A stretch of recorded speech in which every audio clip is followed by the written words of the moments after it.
जय हिंद प्यारे साथियों, आशा करता हूँ कि आप अच्छे होंगे और मन लगा के पढ़ रहे होंगे। मैं मिस्टर कुमार स्वागत करता हूँ आपका आपके अपने Education Wire civil services YouTube channel में। स्टूडेंट्स, हमारी जो परिचर्चा चल रही है दृष्टि आईएएस के प्रीलिम्स टारगेट जो 25 मई को होने वाला है, उस टेस्ट सीरीज पर हम आपसे चर्चा कर रहे हैं। ये क्लासेस प्रीलिम्स को फोकस करके आपके साथ में जो दृष्टि आईएएस की टेस्ट सीरीज है, चर्चा के बिंदु बनाए जा रहे हैं। स्टूडेंट्स, मैं आपको बताना चाहता, हम आपसे इस क्लासेस के माध्यम से कुछ टेस्ट के बारे में चर्चा करेंगे, जिसमें दृष्टि आईएएस की टेस्ट सीरीज हम आपसे डिस्कस कर रहे हैं। प्यारे बच्चे, हम आपको इस क्लासेस के माध्यम से 30 टेस्ट प्रोवाइड कराएंगे। फुल टेस्ट सीरीज होगी, जिसमें 20 जो टेस्ट होंगे वह जीएस पेपर नंबर 1 से संबंधित होंगे, जिसमें polity, economy, history, science and tech, ecology, environment, ये सब पूछा जाता है। ठीक है। और जो आपके 10 टेस्ट होंगे बच्चे, ये सीसेट को ओरिएंट करके होंगे। ठीक है, सीसेट ओरिएंट होंगे, जिस पर आपका एक टेस्ट ऑलरेडी पहले से कंप्लीट करवा दिया गया है। जीएस के अब तक हमने, आप देखोगे तो ये 5वां टेस्ट है बच्चे। ये इससे पहले हमने आपसे कितने टेस्ट कर लिए हैं? 4 टेस्ट दृष्टि आईएएस के आपसे चर्चा के बिंदु बना लिए हैं, और विजन आईएएस के 2, और करंट अफेयर दृष्टि आईएएस के 2, और इनके अलावा आप देखोगे सीसेट का 1। तो इतने टेस्ट अब तक मैंने आपसे चर्चा के बिंदु बना लिए हैं। प्यारे बच्चे, ये टेस्ट नंबर 5 है। मैं आपको बताना चाहता, ये टेस्ट नंबर आप देखोगे 5 है, और इसमें कंप्लीट चीज़ों पर चर्चा आपसे हो रही है, जिसमें आपसे जीएस के लगभग सभी पोर्शन पूछे जाने, लेकिन इसमें 60% जो बर्डन है वह साइंस एंड टेक का है। किसका है बच्ची? साइंस एंड टेक का है। ठीक है। अगर आप भी हमारे Education Wire civil service YouTube channel पर पहली बार आए हैं, तहे दिल से आपका स्वागत है। चैनल को सब्सक्राइब नहीं किया है तो कर लीजिएगा, वीडियो को लाइक कर दीजिएगा, दोस्तों के साथ में शेयर करना मत भूलिएगा। स्टूडेंट्स, हमने जो लास्ट क्लास में आपसे क्वेश्चन की चर्चा की थी, उस क्वेश्चन की तरफ बढ़ते हैं। देखिए, ये पार्ट नंबर हम 3 पर आपसे चर्चा कर रहे हैं, और इस क्लासेस के माध्यम से इस टेस्ट को कंप्लीट करने का हम प्रयास करेंगे। इसके 2 पार्ट्स ऑलरेडी हमने चर्चा के बिंदु बना लिए हैं। अगर आपने वो पार्ट नहीं देखे हैं तो पूरी आपको इसकी एक तरीके से हमने प्लेलिस्ट बनाई हुई है, आप वहाँ पर जाइएगा और उसको क्या करिएगा, देख लीजिएगा। ठीक है, इसी में आपको मिल जाएगा।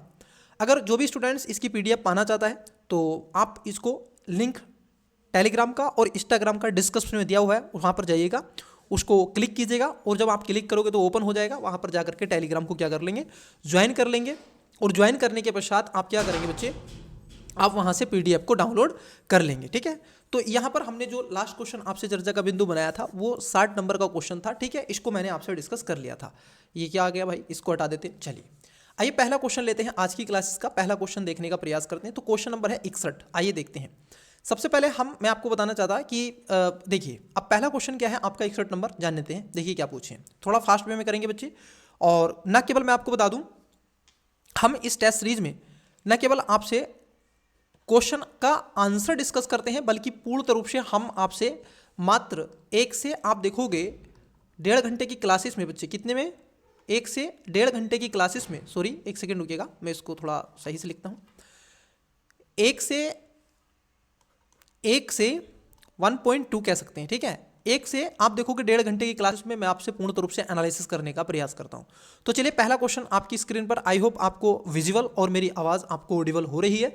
तो ये कुछ क्वेश्चन है जो कि साइंस एंड टेक से हैं, फिर आगे कुछ क्वेश्चन आपसे पूछे। देखिए क्वेश्चन क्या है।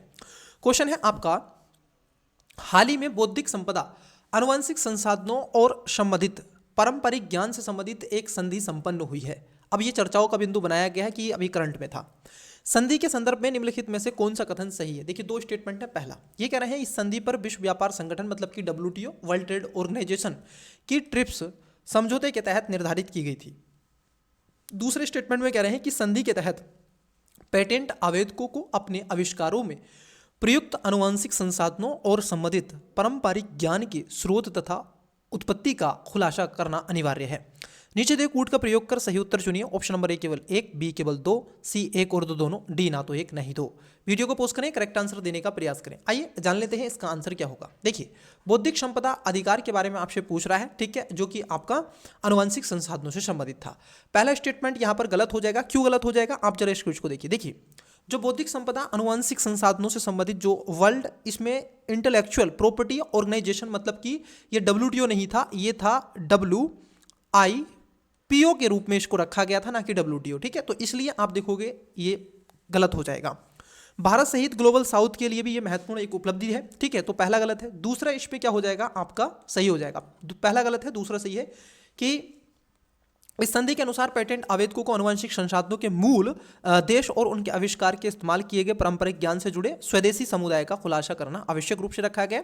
और मैं आपको बता दूं कि WIPO संधि एक तरीके से पारंपरिक ज्ञान और पारंपरिक ज्ञान को अधिक वाणिज्यिक और शोषण से बचाने के लिए एक क्या है, विधिक ढांचे के रूप में स्थापित किया गया है। एक तरीके से बायोपायरेसी जैसे जैविक संसाधनों और गैर कानूनी दोहन से निपटने में सहायता करता है, ताकि आपका ये राइट बना रहे। तो यदि आप मान लीजिए कोई आविष्कार करते हैं या किसी को रिसर्च करते हैं, कोई ऐसी उत्पत्ति विकास करते हैं, तो आपका उस पर प्रॉपर्टी राइट होता है। सामान्यतः ये व्यक्ति के जीवन तक रहता है, उसकी मृत्यु के पश्चात लगभग 20 वर्षों तक रहता है, फिर बाकी चीज़ें होती रहती हैं, ठीक है। तो ये चर्चाओं में रहा था, ठीक है। तो इसका राइट आंसर क्या हो जाएगा, पहला गलत है, दूसरा सही है, मतलब कि बी इसका करेक्ट आंसर हो जाएगा। चलिए नेक्स्ट क्वेश्चन की तरफ बढ़ते हैं। क्वेश्चन है आपका 62। बताइएगा, क्वेश्चन को और जूम कर देते हैं। देखिए क्वेश्चन क्या है 62। निम्नलिखित नवीकरणीय ऊर्जा स्रोतों पर विचार कीजिए। मतलब कि जो रिन्यूएबल एनर्जी है, आज देख रहे हो आप, आपके देखती आंखों बच्चे सभी के सामने कि किस तरीके से रिन्यूएबल एनर्जी को लेकर के बहुत वैश्विक स्तर पर चर्चाएं हो रही है, ग्लोबल वार्मिंग, ठीक है। तो उसी के ऊपर क्वेश्चन पूछा है। देखिए पहला है सौर, दूसरा है जल विद्युत, तीसरा है बायोमास एवं अपशिष्ट से ऊर्जा, चौथा है पवन। निम्नलिखित में से कौन सा अधिकतम से न्यूनतम अंक उपयुक्त स्रोतों द्वारा ऊर्जा उत्पादन का सही क्रम है? Option number A 1 3 2 4, B 2 3 4 1, C 1 2 4 3, D 2 1 3 4। Video को पॉज करें, करेक्ट आंसर बताने का प्रयास करें।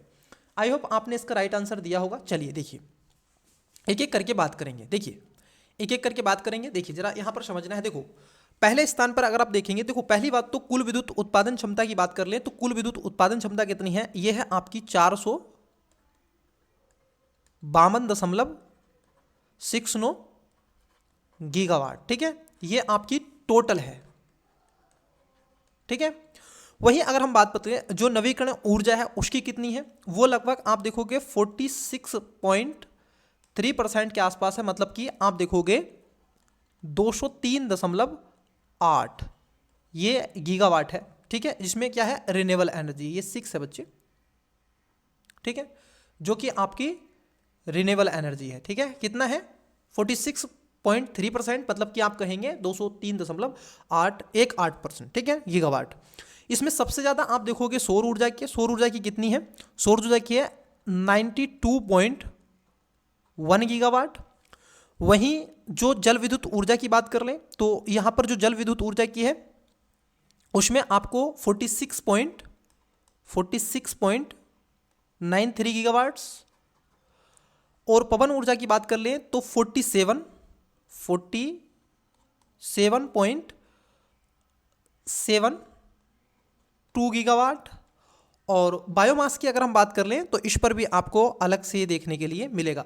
जल विद्युत की, जो लघु जल विद्युत की है, बायो पावर क्षमता में कितनी है इसकी है 11 दशमलव कितने बच्चे, 1 सेकेंड, 11.32 गीगावाट्स। तो ये आपको देखने के लिए मिलता है।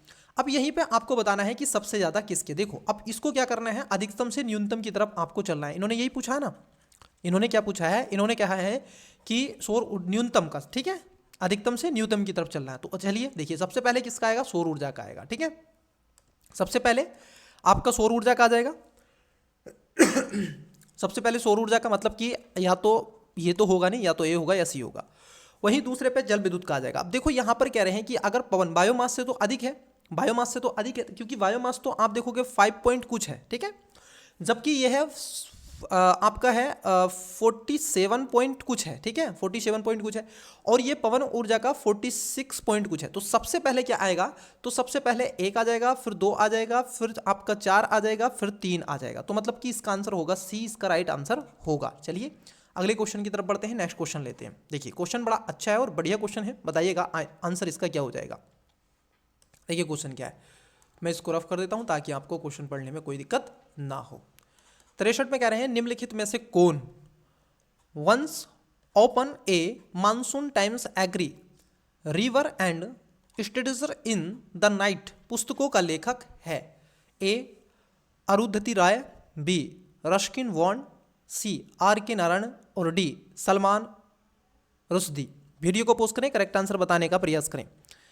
ये आपसे पूछा गया है कि आपको मैं बता दूं कि इसका जो राइट आंसर हो जाएगा वो हो जाएगा करेक्ट आंसर बी, मतलब कि रस्किन बॉन्ड। देखिए रस्किन बॉन्ड एक प्रसिद्ध भारतीय लेखक हैं जो कि अपनी भावपूर्ण कहानी और हिमालय की तराई के जीवन के लिए आप देखोगे संजीव चरित्र का रूप में उनको जाना जाता है। इन्होंने खासतौर पर उल्लेखनीय कृतियों की अगर देखें तो backgrounds in the valley, all roads lead to Ganga और एग्री रिवर, ठीक है। इसके साथ साथ इन्होंने tales of Fosterganj, leopard on the mountain और टू मंच ट्रायल, ये कई ऐसे इनके साहित्य के रूप में दिया गया। और सर्वोच्च सम्मान से भी इसको भारतीय राष्ट्रीय जो अकादमी है उसमें अमर व्यक्ति के रूप में भी इन्होंने आरक्षित कुछ लिपियों को रखा है।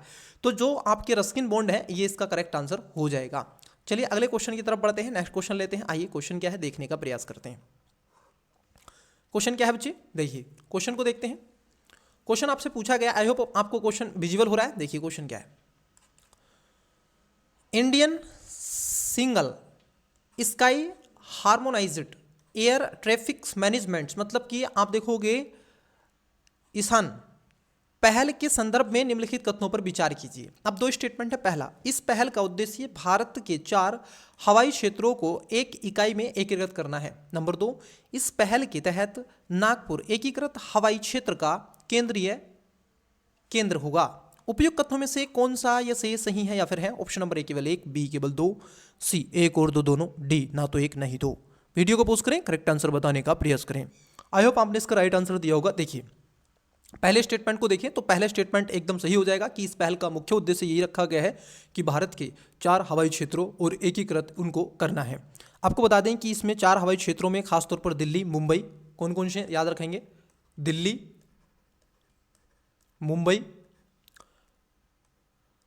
मुंबई, कोलकाता, इन सब के अलावा चेन्नई, ये 4 हवाई अड्डे हैं। इनको सबको एक साथ एकीकृत करना है। तो पहला एकदम ठीक हो जाएगा। दूसरा भी आपका एकदम ठीक है कि नागपुर एकीकृत हवाई क्षेत्र के रूप में केंद्रीय इसका होगा। तो इसका जो राइट आंसर होगा ऑप्शन नंबर आप देखोगे इसका आंसर सी हो जाएगा, 1 और 2 दोनों। कमेंट्स में बताइएगा प्यारे बच्चे, जो आपकी उड़ान स्कीम है भारत सरकार के द्वारा चलाई गई है, उड़े देश का आम नागरिक, ये कब शुरू कर दी गई थी और इसको कितने वर्ष हो गए? कमेंट्स करके बताइएगा उड़ान स्कीम कब स्टार्ट की गई थी। नेक्स्ट क्वेश्चन लेते हैं।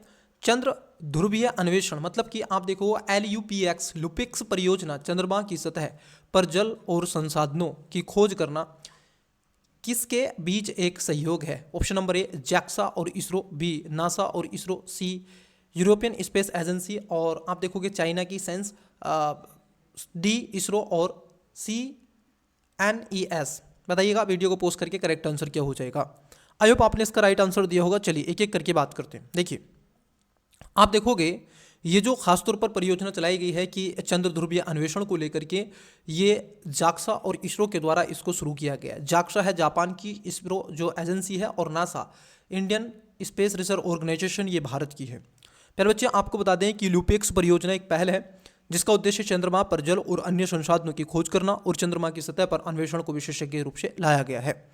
आपको बता दें कि इसके द्वारा अवलोकन और उपकरण भी कई ऐसे रोवर ले जाएंगे और ल्यूपेक्स परियोजना वर्ष 2025 में शुरू करने की एक परियोजना है। ये कब होगा?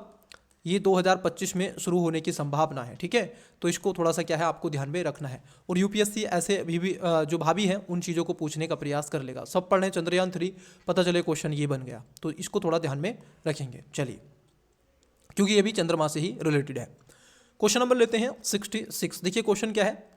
क्वेश्चन आपसे पूछा जा रहा है बच्चे, ये क्या कह रहे हैं कि हाल ही में साइल नेलिंग। अब देखो ऐसे क्वेश्चन क्या है पूछे जाने की संभावना अधिक होती है। एक टर्म दे देता है, एक वर्ड दे देता है यूपीएससी, और उसमें पूछ लेगा। जैसे ये पूछा गया है साइल नेलिंग शब्द का उल्लेख निम्नलिखित में से किसके संदर्भ में प्रमुखता से किया गया। अब क्यों ये चर्चाओं का बिंदु रहा है? ऑप्शन नंबर ए मृदा संरक्षण तकनीकों का उपयोग करके उत्तर पश्चिम भारत में शुष्क क्षेत्रों में फसल उपज में सुधार के लिए, बी कृत्रिम रेत के टीलों के माध्यम से काठियावाड़ के तटीय क्षेत्रों में मृदा अपरदन को कम करने के लिए, सी में कह रहे हैं कि भू तकनीकी सुदृढ़ीकरण के माध्यम से नीलगिरी में भूस्खलन को रोकने के लिए, और चौथे में कह रहे हैं गंगा और उसकी सहायक नदियों के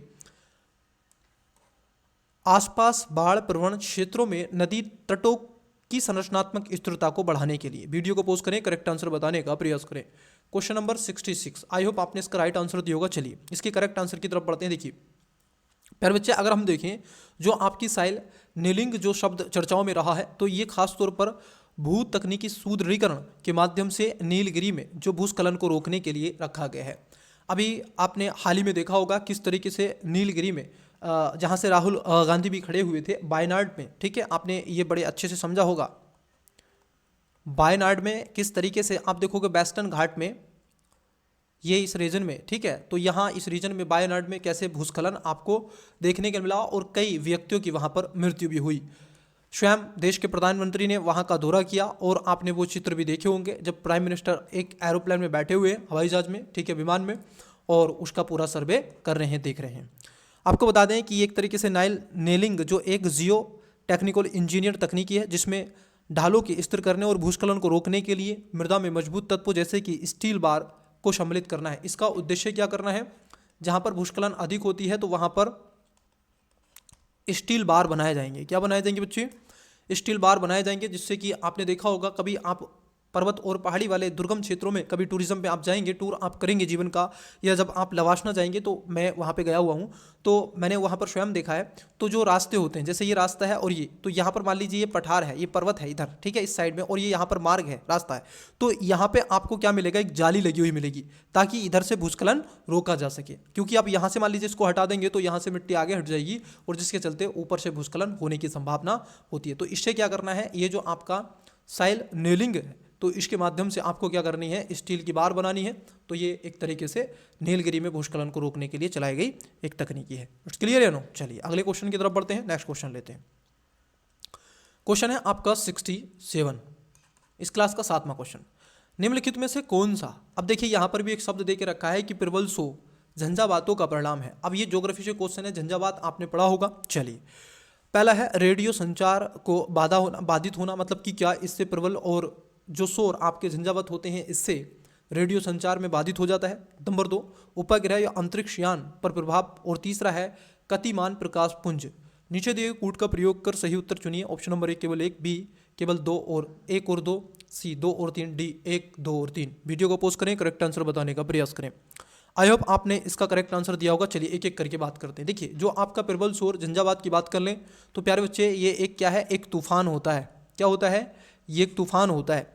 मैं आपको बता दूं कि एक तरीके से सौर तूफान सूर्य, ये खास तौर पर क्या है, कौन सा तूफान है, तो ध्यान में रखेंगे ये एक सौर तूफान है, ठीक है, एक तरीके से सौर तूफान होता है। और क्योंकि सौर मंडल में उत्सर्जित कणों और उत्सर्ज चुंबकीय क्षेत्रों के, मतलब कि एक चुंबकीय तूफान आता है सूर्य में, तो उसका ये कारण होता है। आकस्मिक विस्फोट और कई पदार्थ यहाँ पर प्रबल घटनाओं के कई परिणाम हो सकते हैं, जिसमें जैसे सौर प्रज्वलन, जो सूर्य के उत्सर्जित प्रकाश को एक ज्वलन में दमक कर सकता है, और इसके साथ साथ झंझावात अंतरिक्ष में तीव्र चलने वाले जो आपके सौर कणों को उस पर प्रोत्साहन कर सकता है, रेडियो संचार इस पर भी, और कीर्तिमान जो पुंज होते हैं इसको भी। इन सब के अलावा आप देखोगे कोरोनल मास इंजेक्शन, जो कि सूर्य के बाहर संक्षिप्त आप देखोगे क्षेत्र को प्रभावित एक विशाल मेघ का निर्माण भी कर सकता है, ठीक है, और पृथ्वी पर होने वाले विभिन्न प्रकार की भूचुंबकीय उनको भी क्या कर सकता है, प्रभावित कर सकता है। तो ये ध्यान में रखेंगे आपको, जो प्रबल सौर झंझावात है ये किससे संबंधित है, तो ये सूर्य से संबंधित है, ठीक है, जिसको बोलते हैं कोरोनल मास इजेक्शन। तो इसका राइट आंसर क्या हो जाएगा बच्चे? ऑप्शन नंबर आप देखोगे डी इसका करेक्ट आंसर हो जाएगा। चलिए अगले क्वेश्चन की तरफ बढ़ते हैं, लेकिन अगले क्वेश्चन पर चलने से पहले इंग्लिश मीडियम वाले स्टूडेंट्स के लिए चलिए वीडियो को पोस्ट करेंगे, करेक्ट आंसर देंगे। रिसेंटली एयर टेरिटरी, ठीक है, इसके बारे में बताएंगे और ये इसके ऑप्शन है। आइए 62, consider the following renewable energy resource, source के बारे में पूछा, सॉरी। वीडियो को पोस्ट करें, करेक्ट आंसर बताएं। Who of the following is the author of the books once upon a monsoon time angry river and, ये आपको बताना है जो पूछा गया है 63, ठीक है। चलिए मैं क्वेश्चन नहीं पढ़ रहा हूँ, नहीं तो फिर एक क्वेश्चन को पढ़ेंगे फिर हिंदी में फिर इंग्लिश में, तो आपका ही टाइम उसमें ज़्यादा हो जाएगा, ठीक है। जो आपकी 1 से 1.5 घंटे की क्लास होती है फिर 3 से 4 घंटे की हो जाएगी, और क्वेश्चन इतने ही अटैम्प्ट होंगे। तो वीडियो को पोस्ट करें, कृपया थोड़ा सा आप मेरी मदद करें। चलिए ये मदद ये बच्चे, ठीक है, और बहुत ही अच्छे हैं। लूनर पोलर के एक्सप्लोरर के बारे में पूछा गया है। चलिए 66 क्वेश्चन को बताइएगा। रिसेंटली द टर्म आपसे पूछा गया है सोयल नीलिंग। अगला क्वेश्चन है 67, विच of the following can be a result of strong solar storms, ठीक है। तो स्ट्रॉन्ग जो सोलर स्ट्रॉम होता है उसके बारे में क्वेश्चन पूछा गया। आइए अगले क्वेश्चन की तरफ बढ़ते हैं, क्वेश्चन देखते हैं क्या है। देखिए बहुत ही अच्छा क्वेश्चन पूछा गया है और इसका आंसर तो कोई भी बच्चा जिसने भी थोड़ा बहुत करंट अफेयर पढ़ा होगा तो इसका आंसर हाल ही में आप देखोगे दे सकता है। जैसे देखिए क्या है, समाचारों में रहा आप देखोगे फागवन फुई राष्ट्रीय उद्यान स्थित है। अब फागवन फुई राष्ट्रीय उद्यान क्यों चर्चाओं में रहा था इसको आपको समझना पड़ेगा। देखिए option number A Nagaland, B Manipur, C Mizoram और डी अरुणाचल प्रदेश। वीडियो को पोस्ट करें, करेक्ट आंसर बताने का प्रयास करें। देखिए ये आपको बता दें कि ये मिजोरम में स्थित एक तरीके से फागमफुरी जो राष्ट्रीय उद्यान है, ये आपको बता दें कि अर्ध परजीवी स्थलीय एक पौधे की एक नई प्रजाति की खोज यहाँ पर की गई है, इसलिए चर्चाओं में रहा था।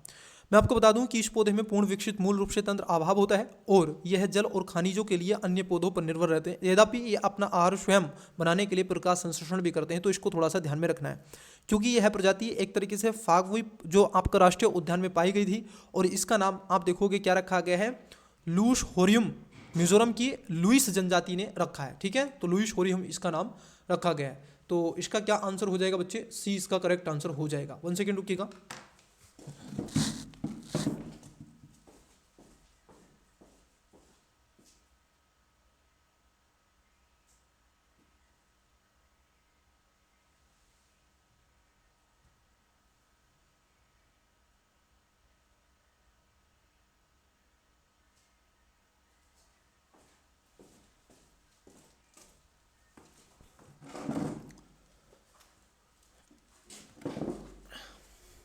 चलिए अगले क्वेश्चन की तरफ बढ़ते हैं, नेक्स्ट क्वेश्चन लेते हैं। क्वेश्चन है आपका 69। देखिए क्वेश्चन नंबर क्या है आपका 69। ये कह रहे हैं विरूपाक्ष मंदिर के बारे में क्वेश्चन पूछा गया है। ये कह रहे हैं कि विरूपाक्ष मंदिर के संदर्भ में निम्नलिखित कथनों पर विचार कीजिए। 2 स्टेटमेंट है। पहला, यह मंदिर भगवान विष्णु को समर्पित है जिसका निर्माण होयसाल के शासनकाल के दौरान हुआ था। नंबर 2, मंदिर की प्रमुख विशेषता केंद्र में स्तंभ मंडप और जिसे रंग मंडप के नाम से भी जाना जाता है। उपयुक्त कथनों में से कौन सा ये से सही है या फिर है? ऑप्शन नंबर 1 केवल 1, बी केवल 2, सी 1 और 2 दोनों, डी ना तो 1 नहीं 2। वीडियो को पॉज करें, करेक्ट आंसर बताने का प्रयास करें। आई होप आपने इसका राइट आंसर दिया होगा। चलिए एक एक करके बात करते हैं। देखिए पहले स्टेटमेंट की बात कर ले तो ये कह रहे हैं, देखो विरूपाक्ष मंदिर के बारे में अगर आप देखें तो पहली बात ये कहाँ पर आपको मिलेगा, कर्नाटक में आपको देखने के लिए मिलेगा। KR लिख रहा हूँ तो कर्नाटक में, और कर्नाटक के हम्पी में स्थित है। कहाँ पर है? कर्नाटक के हम्पी में स्थित है बच्चे ये, ठीक है। और ये एक महत्वपूर्ण ऐतिहासिक पवित्र स्थल में से एक माना जाता है। और ये मैं आपको बता दूं, ये भगवान विष्णु को नहीं, ये भगवान विष्णु को नहीं बच्चे, ये भगवान आप देखोगे शिव को समर्पित है। किसको? हर हर महादेव, मतलब कि आप देखोगे भगवान शिव को ये समर्पित है। तो ये ध्यान में रखना है, शिव शंकर, ठीक है, कांटा लगे ना कंकर। तो ये खासतौर पर भगवान शिव को समर्पित है जिसे विरूपाक्ष के नाम से जाना जाता है। यह हम्पी स्मारकों का एक समूह प्रमुख हिस्सा है। और मैं आपको बता दूं यूनेस्को की सूची में इसको शामिल भी किया गया है। कब शामिल किया गया है? 1986 में यूनेस्को की सूची में इसको शामिल कर लिया गया है। तो पहला वाला स्टेटमेंट गलत है। दूसरा स्टेटमेंट सही है कि ये विशेषता केंद्र में स्तंभ मंडप है और रंग मंडप के नाम से इसको जाना जाता है। यहाँ तक चीज़ें आई होप आपको क्लियर हो गई होंगी। और ये आपको बता दें कि 7वीं शताब्दी में इसका निर्माण करवाया गया था और ये विजयनगर साम्राज्य के दौरान ये हुआ था। तो ये विजयनगर साम्राज्य को एक बार अपने स्तर पर आवश्यक रूप से पढ़िएगा क्योंकि बहुत महत्वपूर्ण है। विजयनगर साम्राज्य से लगातार क्वेश्चन भी पूछे गए हैं अब तक यूपीएससी में और स्टेट पीसीएस में भी।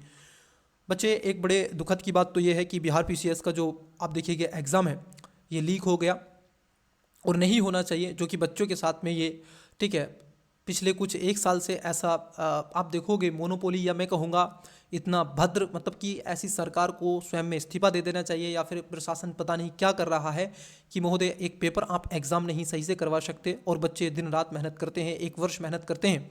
मुझे बड़ा दुख हुआ इस चीज़ को जान करके कि आप जितने की, मुझे लगता है कि जो मेरी ऑडियंस है वो भी आप में से कई बच्चे जिसका था भी बिहार पीसीएस, वो कमेंट्स करके बताइएगा, ठीक है, कि मेरा भी सर था बीपीएस, ठीक है, बीपीएससी और यूपी पीसीएस कौन कौन देने वाला है, ठीक है। तो कुछ सावधानियां बरत के चलिएगा बच्चे और थोड़ी सी नींद कंटिन्यू लीजिएगा, बैलेंस बना के रखिएगा, लोड नहीं लेना है, एग्जाम को देना है, ठीक है। अब लीक होगा नहीं होगा आई डोंट नो, ठीक है, लेकिन मैं आपको कहूँगा कि थोड़ा सा फोकस करके रहिएगा, ठीक है। चलिए तो यहाँ पर क्या इसका जो करेक्ट आंसर हो जाएगा, दूसरा इसका राइट आंसर हो जाएगा। चलिए अगले क्वेश्चन की तरफ बढ़ते हैं, नेक्स्ट क्वेश्चन लेते हैं। देखिए क्वेश्चन है आपका 70 नंबर, आइए देखते हैं। ये कह रहे हैं कि विश्व जल फोरम के संदर्भ में निम्नलिखित कथनों पर विचार करें। ठीक है। अगर किसी को कोई प्रॉब्लम ऐसी हो रही है तो मुझको क्या है, आप मैसेज कर सकते हैं इंस्टा पे, एजुकेशन बायर सिविल सर्विस के नाम से आईडी है, ठीक है। वहाँ पर मैं आपका जवाब दे दूंगा, नहीं तो आप कमेंट्स भी कर सकते हैं, कोई आपको प्रॉब्लम हो रही हो जिसका 22 दिसंबर को यूपी पीसीएस का एग्जाम हो और बिहार पीसीएस का किसी का एग्जाम था जो ऑडियंस देखती है, ठीक है। तो मुझे ज़रूर कमेंट्स बॉक्स में बताएं कि ठीक है, दोनों एग्जाम वाले। चलिए तो देखिए क्वेश्चन क्या है आपका, या किसी का भी रहा हो जो ऑडियंस देखते हैं जिसका एग्जाम है या हुआ है, ठीक है, तो वो बताएं जरूर कमेंट्स में। तो 70 नंबर को देखते हैं, ये कह रहे हैं विश्व जल फोरम के संदर्भ में निम्नलिखित कथनों पर विचार कीजिए। पहला स्टेटमेंट है कि 10वां विश्व जल फोरम इंडोनेशिया के बाली में आयोजित हुआ। नंबर 2 है, इसका आयोजन संयुक्त राष्ट्र पर्यावरण कार्यक्रम और विश्व मौसम विज्ञान संगठन द्वारा 5 वर्ष में एक बार किया जाता है। उपयुक्त में से कौन सा ये कथन सही है? केवल एक, बी केवल 2, सी एक और दो दोनों, डी ना तो एक ना ही दो। वीडियो को पॉज करें, करेक्ट आंसर बताने का प्रयास करें। आई होप आपने इसका राइट आंसर दिया होगा। चलिए एक एक करके बात करते। देखो पहला वाला स्टेटमेंट एकदम सही है कि इसका 10वां संस्करण जो कि विश्व जल फोरम इंडोनेशिया के बाली में खासतौर पर ये शुरू किया गया था और ये 18 से 25 मई 2024 की अवधि के समय हुआ था। मैं आपको बता दूं कि यह इसकी जो स्कीम रखी गई थी, जो इसकी थीम थी, सॉरी, ये थी सहभागी समृद्धि हेतु जल, ठीक है। और ये 3 वर्ष में होता है। यहाँ पर कह रहे हैं कि 5 वर्ष में। मैंने कहा ना कि जब भी आपको कोई डाटा दे दे तो फोकस हो जाइएगा। मैं फिर से कह रहा हूँ, मैं हर क्लास में आपसे कहता हूँ, डाटा हो या कोई डेट हो तो ध्यान रखिएगा। जब यूपीएससी या फिर आपको टेस्ट सीरीज में कहीं भी अगर आपको डाटा मिलता है या फिर कोई डेट मिलती है तो थोड़ा सा फोकस करके पढ़िएगा, तो आप उसका आंसर राइट निकाल देंगे। तो पहला वाला स्टेटमेंट सही है, दूसरा गलत है क्योंकि ये 5 वर्ष नहीं है, ये 3 वर्षों के लिए, ठीक है। तो ये कह रहे हैं कौन सा सही है, तो आप कहेंगे केवल इसमें ए। इसका राइट आंसर बच्चे ऑप्शन नंबर ए हो जाएगा। चलिए अगले क्वेश्चन की तरफ बढ़ते हैं, नेक्स्ट क्वेश्चन लेते हैं। देखिए क्वेश्चन आपका 71 नंबर, ये कह रहे हैं निम्नलिखित में से कौन सा क्षेत्र डोपलर रडार प्रौद्योगिकी के उपयोग से लाभान्वित होता है। मतलब कि आपने देखा होगा डोपलर रडार के बारे में आवश्यक रूप से आपने पढ़ा ही है, तो इसके बारे में आपसे पूछ रहे हैं। आइए एक एक करके बात करते हैं। पहला विमानन, दूसरा आपदा प्रबंधन, तीसरा स्वास्थ्य देखभाल और चौथा ऑटोमोटिव उद्योग। निम्नलिखित नीचे दिए कूट का प्रयोग कर सही उत्तर चुनिए। अब देखिए यहाँ पर कुछ कूट दे के रखे हैं, क्या है? ऑप्शन नंबर ए केवल 1 2 2, बी 1 2 4, बी सी 1 2 3 4 और डी में कह रहे हैं कि 2 और 3। वीडियो को पॉज करें, करेक्ट आंसर बताने का प्रयास करें। आई होप आपने इसका राइट आंसर दिया होगा। देखिए बच्चे क्या है, पहले स्टेटमेंट को देखें तो ये कह रहे हैं, देखो डोपलर क्या है? डोपलर एक रडार होता है जो कि लक्ष्य को आप देखोगे क्या करता है, गति, सापेक्षिक गति उसको निर्धारित करता है। ये इस तरीके से होता है बच्चे रडार। अगर आप देखें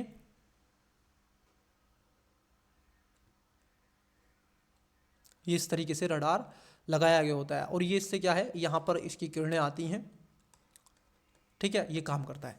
तो इसमें खासतौर पर प्रभावित डोपलर के विद्युत चुंबकीय तरंगों को आवर्ती और परिवर्तित करके आधार बनाता है। और रडार का उपयोग विमान मौसम की स्थिति पर नजर रखने के लिए, आपदा प्रबंधन, तूफान, चक्रवात के पूर्वानुमान के लिए, स्वास्थ्य में चिकित्सा इमेजिंग जैसे रुधिर आप देखोगे प्रभाव माप के लिए भी ऑटोमेटिक उद्योग में, और अनुकूलित क्रूज नियंत्रण को आप देखो क्या करता है, प्राणियों के लिए किया जाता है। तो विमानन में भी, आपदा प्रबंधन में, स्वास्थ्य में और ऑटोमोटिव उद्योग में भी, ठीक है। तो इसका राइट आंसर क्या हो जाएगा? इसमें सभी सही है, मतलब कि आप देखोगे इसका correct answer option number C इसका राइट आंसर हो जाएगा। 1 2 3 और 4। चलिए अगले क्वेश्चन की तरफ बढ़ते हैं, नेक्स्ट क्वेश्चन लेते हैं। आइए क्वेश्चन को जान लेते हैं। देखिए क्वेश्चन नंबर है आपका 72। आई होप आपको क्वेश्चन क्लियर, विजुअल और मेरी वॉइस ऑडिबल आपको हो रही है। देखिए बच्चे क्या है क्वेश्चन, आइए अटेम्प्ट करिएगा क्वेश्चन, फटाफट अटेम्प्ट करें। देखिए क्वेश्चन क्या है, शब्द दे के रखा है आपको नेग्लेरिया और फाउलेरी। नेग्लेरिया फाउलेरी हाल ही में समाचारों में था, जिसका संदर्भ है ऑप्शन नंबर ए पश्चिमी घाट में एक नई खोजी गई वनस्पति प्रजाति, बी एक दुर्लभ अमीबा जो मस्तिष्क को संक्रमित करता है, सी एक शैवाल प्रजाति जो वहाँ अंतरिक्ष वातावरण में विकसित हो सकती है, डी नामदफा राष्ट्रीय उद्यान की एक अत्यंत संकटग्रस्त गिलहरी प्रजाति। तो वीडियो को पोस्ट करें, करेक्ट आंसर बताने का प्रयास करें। आई होप आपने इसका राइट आंसर दिया होगा। चलिए एक एक करके बात करते हैं। देखो जो आपके नेग्लेरिया और फाउलेरी के बारे में अगर देखें तो एक तरीके से ये क्या है बच्चे, ये एक दुर्बल अमीबा की प्रजाति है जो कि खासतौर पर मस्तिष्क को प्रभावित करती है। मैं आपको बता दूं ये एक कोशीय सूक्ष्म जीव है, अमीबा के रूप में इसको वर्गीकृत किया गया है। यह झील, नदियों और गर्म झरनों जैसे गर्म स्वच्छ जल में भी आपको पनपता है। प्राय इसको ब्रेन इटिबा अमीबा कहा जाता है और ये प्राइमरी अमीबा खासतौर पर PAM नामक एक दुर्बल है लेकिन गंभीर मस्तिष्क के कारण इसको है। लगभग ये हमेशा घातक होता है और इसका घातक प्रकृति बावजूद भी संक्रमण अत्यंत दुर्बल देखने के लिए मिलता है। तो इसका बी राइट आंसर हो जाएगा। चलिए अगले क्वेश्चन की तरफ बढ़ते हैं, नेक्स्ट क्वेश्चन लेते हैं। देखिए क्वेश्चन क्या है। क्वेश्चन है आपका 73। बताइएगा वीडियो को पोस्ट करके 73 का राइट आंसर क्या होगा। आइए, एक्रोपोरा सर्विकोर्निस और एक्रोपोरा पाल्मांटा कैरेबियन में पाए जाते हैं, जिनको IUCN के द्वारा गंभीर रूप से संकटग्रस्त रूप से सूचीबद्ध 2 प्रजातियां, मतलब कि ये कितनी प्रजातियां हैं, 2 प्रजातियां हैं। Option number A mangrove, B समुद्र एनीमोन और सी प्रवाल वित्ती, डी शैवाल। वीडियो को पोस्ट करें, करेक्ट आंसर बताने का प्रयास करें। अब देखो यहाँ पर एक शब्द आपको दे दिया गया है, ये है कैरेबियन में। पर बच्चे कैरेबियन सी में क्या पाया जाएगा, समुद्र के अंदर ज्यादातर रूप से क्या पाए जाते हैं, शैवाल पाए जाते हैं, है ना। आप ये कहोगे क्या महोदय शैवाल तो पाए जाते हैं, लेकिन इन सब के अलावा क्या, मैंग्रोव तो समुद्र के अंदर नहीं मिलते, समुद्री एनिमो नहीं है ये, मैंग्रोव नहीं, ये समुद्री आप देखोगे प्रवाल वित्ती के रूप में इसको जाना गया है। मैं आपको बता दूं कि एक तरीके से इसको स्टेग हॉर्न कोरल के एक तरीके से रूप में इसको अपलमाटा भी कहा जाता है। कैरिबियन में पाई जाने वाली एक प्रवाल भित्ति की प्रजाति है। प्रवाल व्यंजन प्रदूषण, समुद्र गर्म का होना, तूफान और बीमारियों जैसे गंभीर रूप से खतरों में इसको रखा गया है और ये रेड लिस्ट में है, ठीक है, संकटग्रस्त है। मैं आपको बता दूं ये ओशियन का क्या होते हैं, इकोसिस्टम होते हैं, ठीक है, और इकोसिस्टम में खासतौर पर इसकी संख्या में भारी गिरावट देखने के लिए मिल रही है। इसका कारण है कि बढ़ता हुआ टूरिज्म, ग्लोबल वार्मिंग और ओशियन का अस्वच्छ होना, ठीक है। चलिए अगला क्वेश्चन की तरफ बढ़ते हैं, नेक्स्ट क्वेश्चन लेते हैं 74। दृष्टि 10 और दृष्टि का टेस्ट हम दे रहे हैं, या हर्मिस 900 के संदर्भ में निम्नलिखित कथनों में से कौन सा सही है। मतलब कि दृष्टि 10 क्या है और हर्मिस 900 क्या है। 2 स्टेटमेंट है। पहला, इसे इजराइल के साथ हस्ताक्षरित प्रौद्योगिकी हस्तांतरण समझौते द्वारा डिजाइन किया गया है। नंबर 2, यह एक पनडुब्बी रोधी उपकरण है जिसका उपयोग दुश्मन की पनडुब्बी का पता लगाने के लिए किया जाता है। नीचे दिए कूट का प्रयोग कर सही उत्तर चुने। ऑप्शन नंबर ए केवल 1, बी केवल 2, सी 1 और 2 दोनों, डी ना तो 1 ना ही 2। वीडियो को पोस्ट करें, करेक्ट आंसर बताने का प्रयास करें। आइए एक एक करके बात करते हैं। देखिए खासतौर पर जो हर्मिस 90 और जिसे दृष्टि 10 के नाम से भी जाना जाता है, खासतौर पर आपको बता दें कि जो आपका यह पनडुब्बी रोधी उपकरण नहीं है, जबकि एक तरीके से ये मानव रहित एक ड्रोन है। क्या है ये? एक ड्रोन है मानव रहित, UAV बोलते हैं इसको। निगरानी के एक तरीके से टोही मिशन के लिए इसको डिजाइन किया गया है। तो दूसरा गलत है, पहला सही है।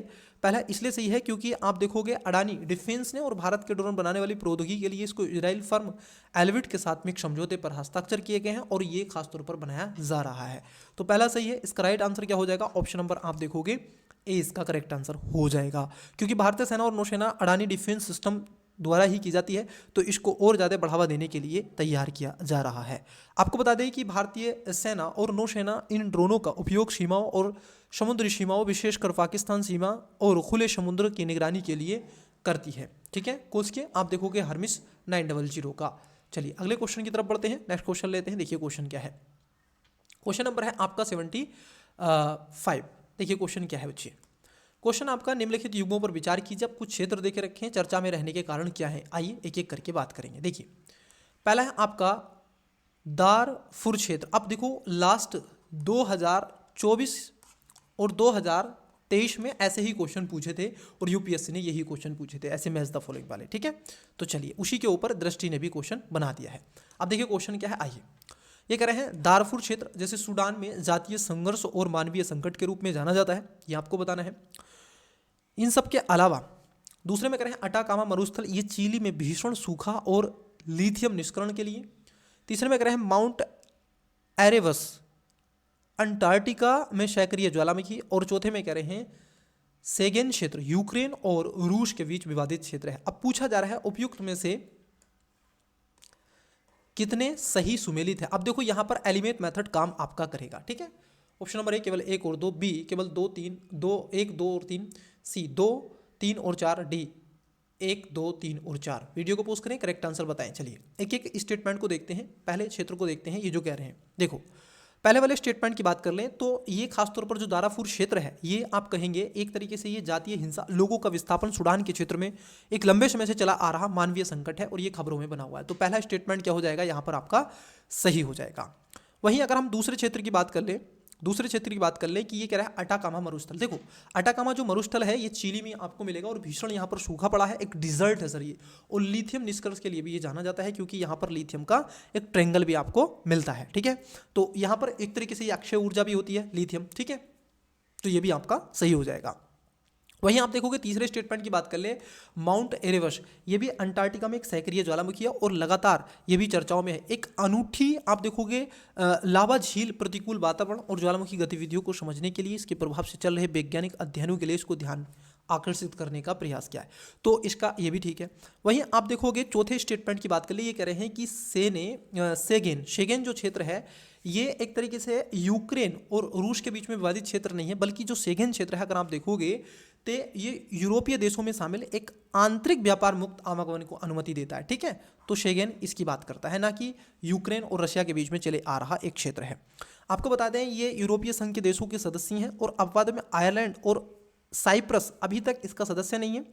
नॉर्वे, आइसलैंड, स्विट्जरलैंड और इन सब के अलावा लिंक्टेंटियन जैसे गैर यूरोपियन संघ के देश भी इसके सदस्य हैं। तो ये एक संगठन है सेने, ठीक है, सेगेन, ठीक है। तो यहाँ पर क्या है, कितने सी हैं, 1 2 3, चौथा इसमें गलत है, तो राइट आंसर क्या होगा। आइए अब देखो, जैसे ही आपका 4 गलत था तो आप इसका करेक्ट आंसर निकाल सकते थे। सी आंसर नहीं होगा, डी आंसर नहीं होगा, पहला दूसरा तीसरा इसमें सही है, तो इसका right answer option number B हो जाएगा। चलिए नेक्स्ट क्वेश्चन लेते हैं, लेकिन क्वेश्चन पर चलने से पहले इंग्लिश माध्यम बताइएगा। क्वेश्चन नंबर 68, वीडियो को पोस्ट करिए आप, ठीक है। क्वेश्चन नंबर 69, 70, 71 ऑप्शन ये हैं।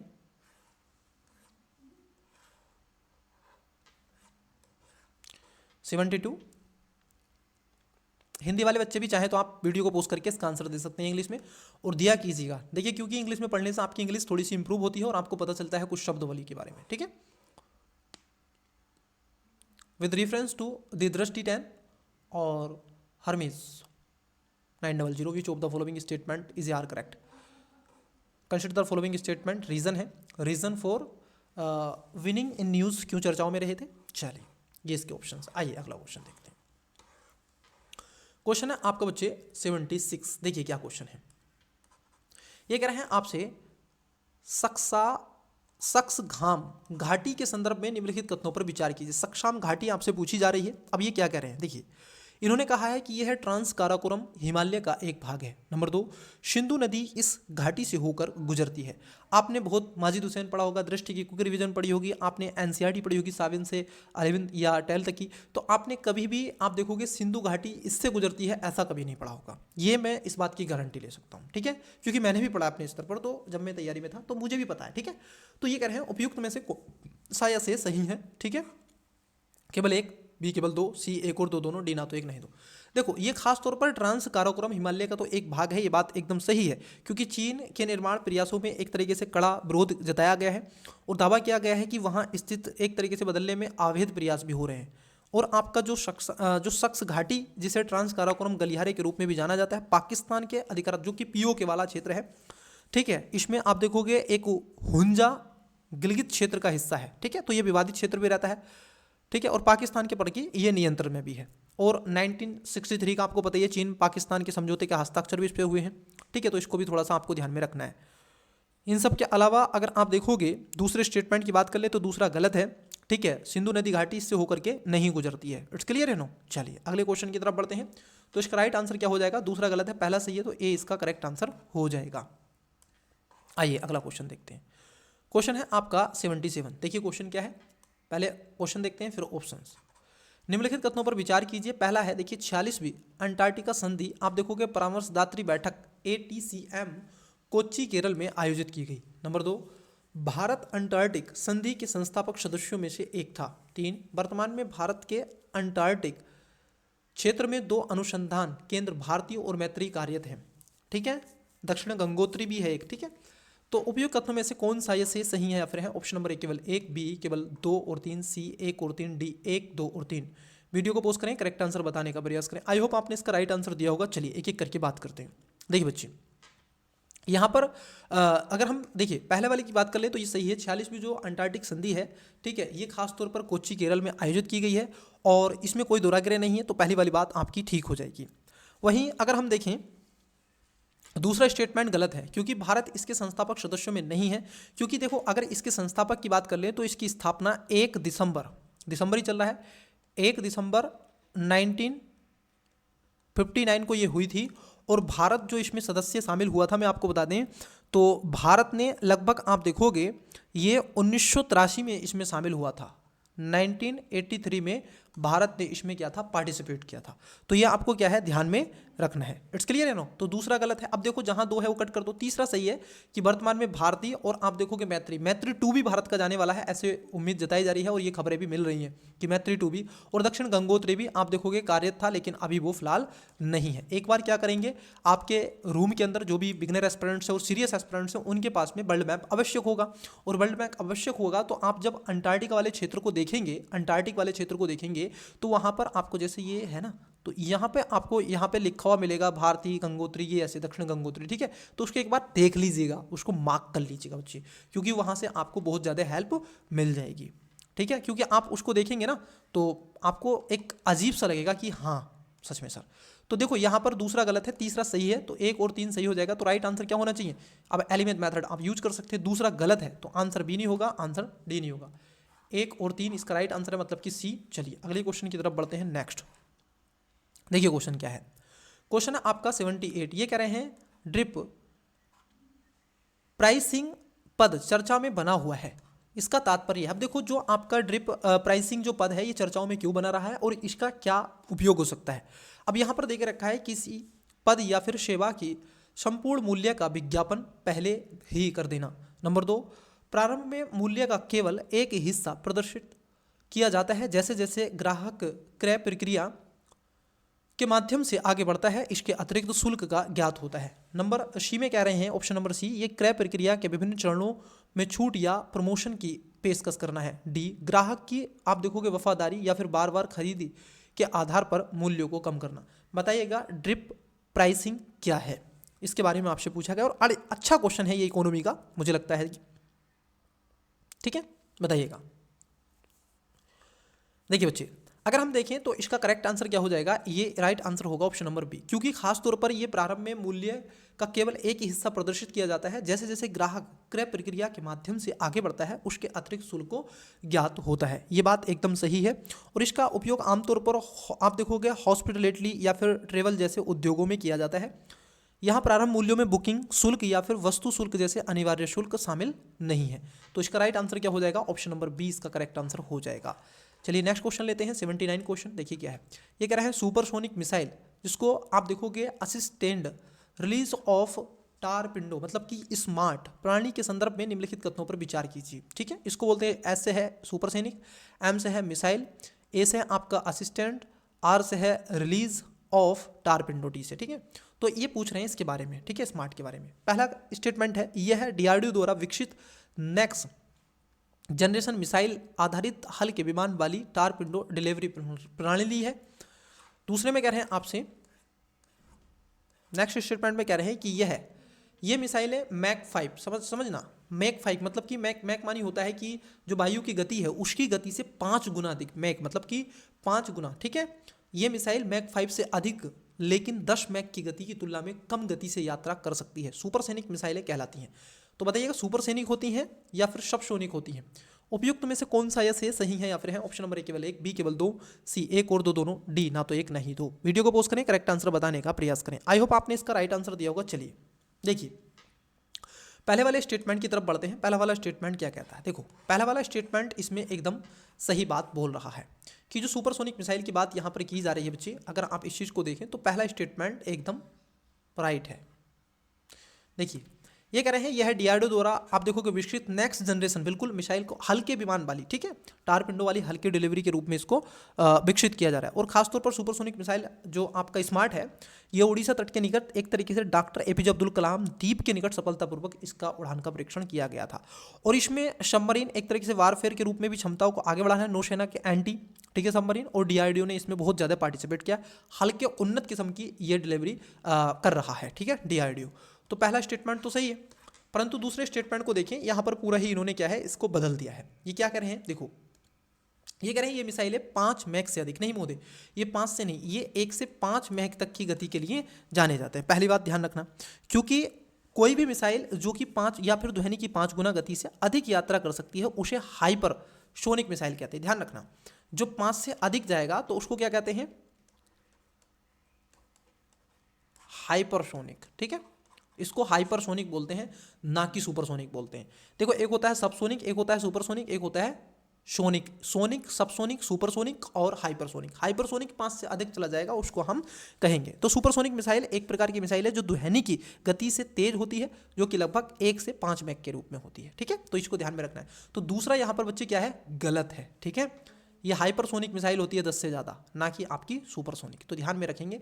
चलिए, सुपरसोनिक 1 से 5 होती है, हाइपरसोनिक 5 से अधिक मतलब कि 10 हो सकती है। तो यहाँ पर दूसरा गलत है, पहला सही है। सही आपसे पूछा है तो ए इसका राइट आंसर हो जाएगा। चलिए नेक्स्ट क्वेश्चन की तरफ बढ़ते हैं। अगला क्वेश्चन देखिए 80 नंबर, बताइएगा क्वेश्चन क्या है। देखिए क्वेश्चन क्या है, हाल ही में क्वेश्चन आपको आई होप विजिबल हो रहा होगा। देखिए ये कह रहे हैं, हाल ही में समाचारों में रही और गुटान डिप्लोमेसी निम्नलिखित में से किस देश से संबंधित है। Option number A Malaysia, B चीन, सी न्यू गिनी और डी फिलीपींस। और गुटान डिप्लोमेसी, बड़ा अच्छा क्वेश्चन है और एक टर्मोलॉजी से ये क्वेश्चन पूछ लिया है।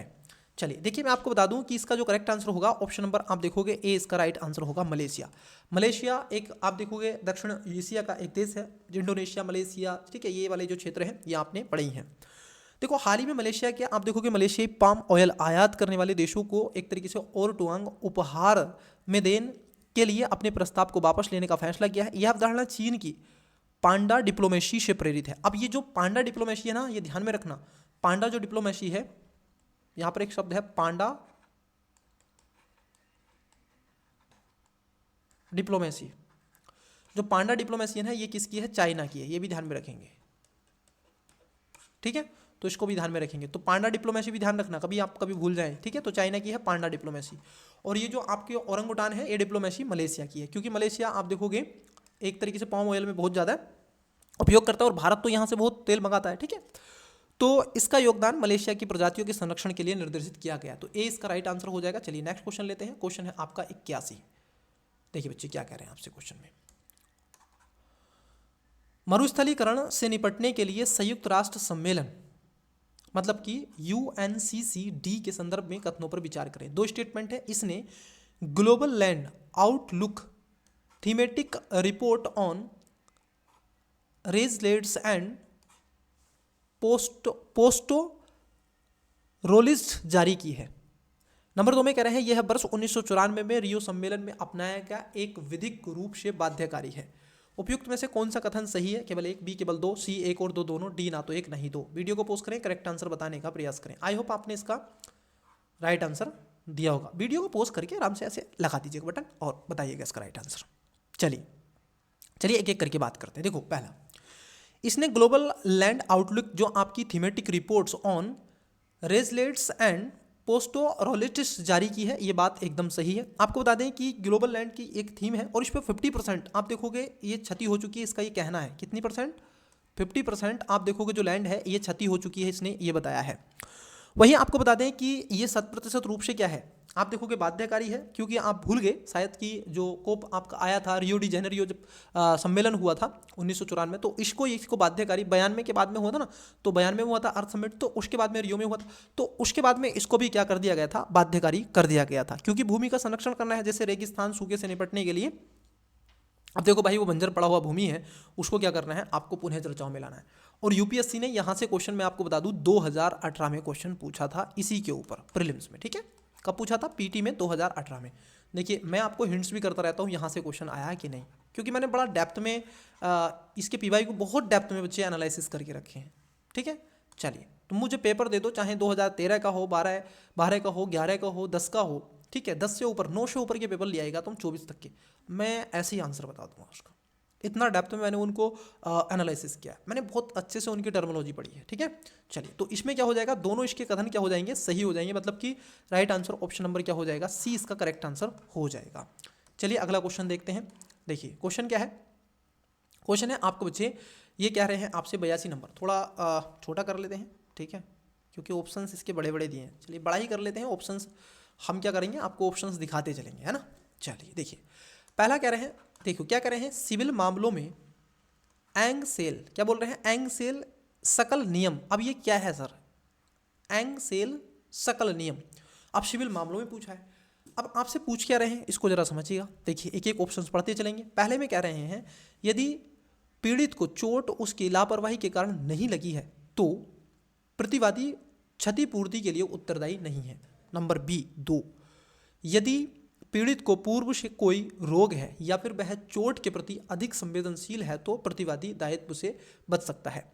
सी, प्रतिवादी सभी प्रकार की, समझना यहाँ पर एक शब्द दे दिया है, हिंट्स कर रहा हूँ, सभी प्रकार की क्षति के लिए पूर्णतः उत्तरदायी है, भले ही पीड़ित की चोट किसी पूर्व मौजूदा स्थिति के कारण अधिक गंभीर हो गई हो। डी में कह रहे हैं, किसी प्रतिवादी को केवल उन चोटों के लिए उत्तरदायी ठहराया जा सकता है जो प्रत्यक्ष तौर पर उसके कार्य के कारण हुई हो। वीडियो को पॉज करें, करेक्ट आंसर बताने का प्रयास करें। आइए एक एक करके बात करते हैं। देखिए पहला क्या है, पहले में कह रहे हैं आपसे, यदि पीड़ित को चोट उसकी लापरवाही के कारण नहीं लगी तो प्रतिवादी क्षतिपूर्ति के लिए उत्तरदायी नहीं है। अरे भाई, अगर लापरवाही के कारण नहीं निकली है, आप इसका निगेटिव टर्मिनोलॉजी बोल रहे हैं ना। अब एक तो ऊपर से चोट लग गई और ऊपर से उसके लिए उत्तरदायी क्षतिपूर्ति नहीं दे रहे, तो ये तो गलत है। इसमें सी भी गलत है, डी भी गलत है।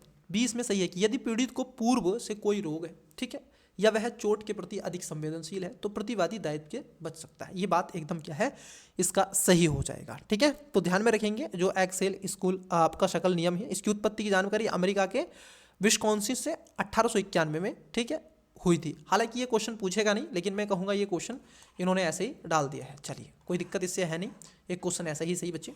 चलिए आइए देखिए, इंग्लिश वाले एस्पिरेंट्स आइएगा, 76 क्वेश्चन का बताइएगा।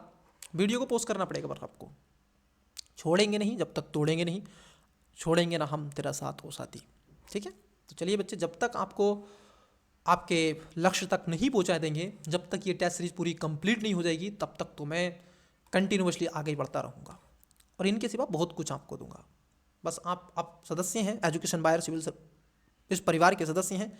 आपका सपोर्ट ऐसे ही मिलता रहेगा तो ये परिवार आगे ग्रोथ करता रहेगा और आपको बहुत कुछ निःशुल्क में उपलब्ध कराता रहेगा, ठीक है। बस आपका सपोर्ट इसको चाहिए। वीडियो को जितना हो सके लाइक करते रहें, शेयर करते रहें और कमेंट्स में आंसर जरूर दीजिए। बच्चे देखिए, आंसर देने से आपको अपने बारे में पता चलता है। भाई मुझे तो सोल्व करना ही है, लेकिन आपको अपना भी इससे क्या हो जाता है, पता चल जाता है। चलिए, कहाँ पर हम कम हैं। कुछ क्वेश्चन ऐसे आते हैं स्किप, तो बच्चे स्किप करना भी आना चाहिए आपको कि ये क्वेश्चन मुझसे नहीं होगा तो इसको मैं स्किप कर सकूं। ये भी आपके दिमाग में होना चाहिए, ठीक है। मैं बताऊंगा कैसे क्वेश्चन, जैसे अभी लास्ट क्वेश्चन जो हमने किया था, जो आपका सिविल वाला था, ठीक है, उसको जैसे आपका था, ठीक है, जो आपका एग सेल था, ठीक है, इस जो सकल नियम की उत्पत्ति, तो ऐसा क्वेश्चन को आप स्किप कर दो क्योंकि पढ़ाई नहीं है, आप किताबों नहीं पढ़ोगे, ठीक है। चलिए अगला क्वेश्चन देखते हैं। देखिए क्वेश्चन क्या है, क्वेश्चन है आपका, अम्लराज के संदर्भ में निम्नलिखित कथनों पर विचार कीजिए। या क्या पूछे हैं, अम्लराज के बारे में क्वेश्चन पूछे हैं। देखो पहला कह रहे हैं कि अम्लराज 3:1 के अनुपात में सांद्र हाइड्रोक्लोरिक अम्ल और सांद्र नाइट्रिक्स अम्ल का मिश्रण है। 2, यह उन कुछ अभिकर्मों में से एक है जो सोने एवं प्लेटिनम जैसे उत्कृष्ट धातुओं को घुलित करने में सक्षम है। 3 में कह रहे हैं, अम्लराज सोने को घुलित कर सकता है क्योंकि अकेले सांद्र हाइड्रोक्लोरिक अम्ल में उत्कृष्ट धातुओं को घुलित करने की क्षमता होती है।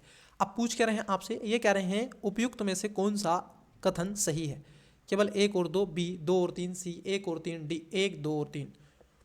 वीडियो को पॉज करें, करेक्ट आंसर बताने का प्रयास करें।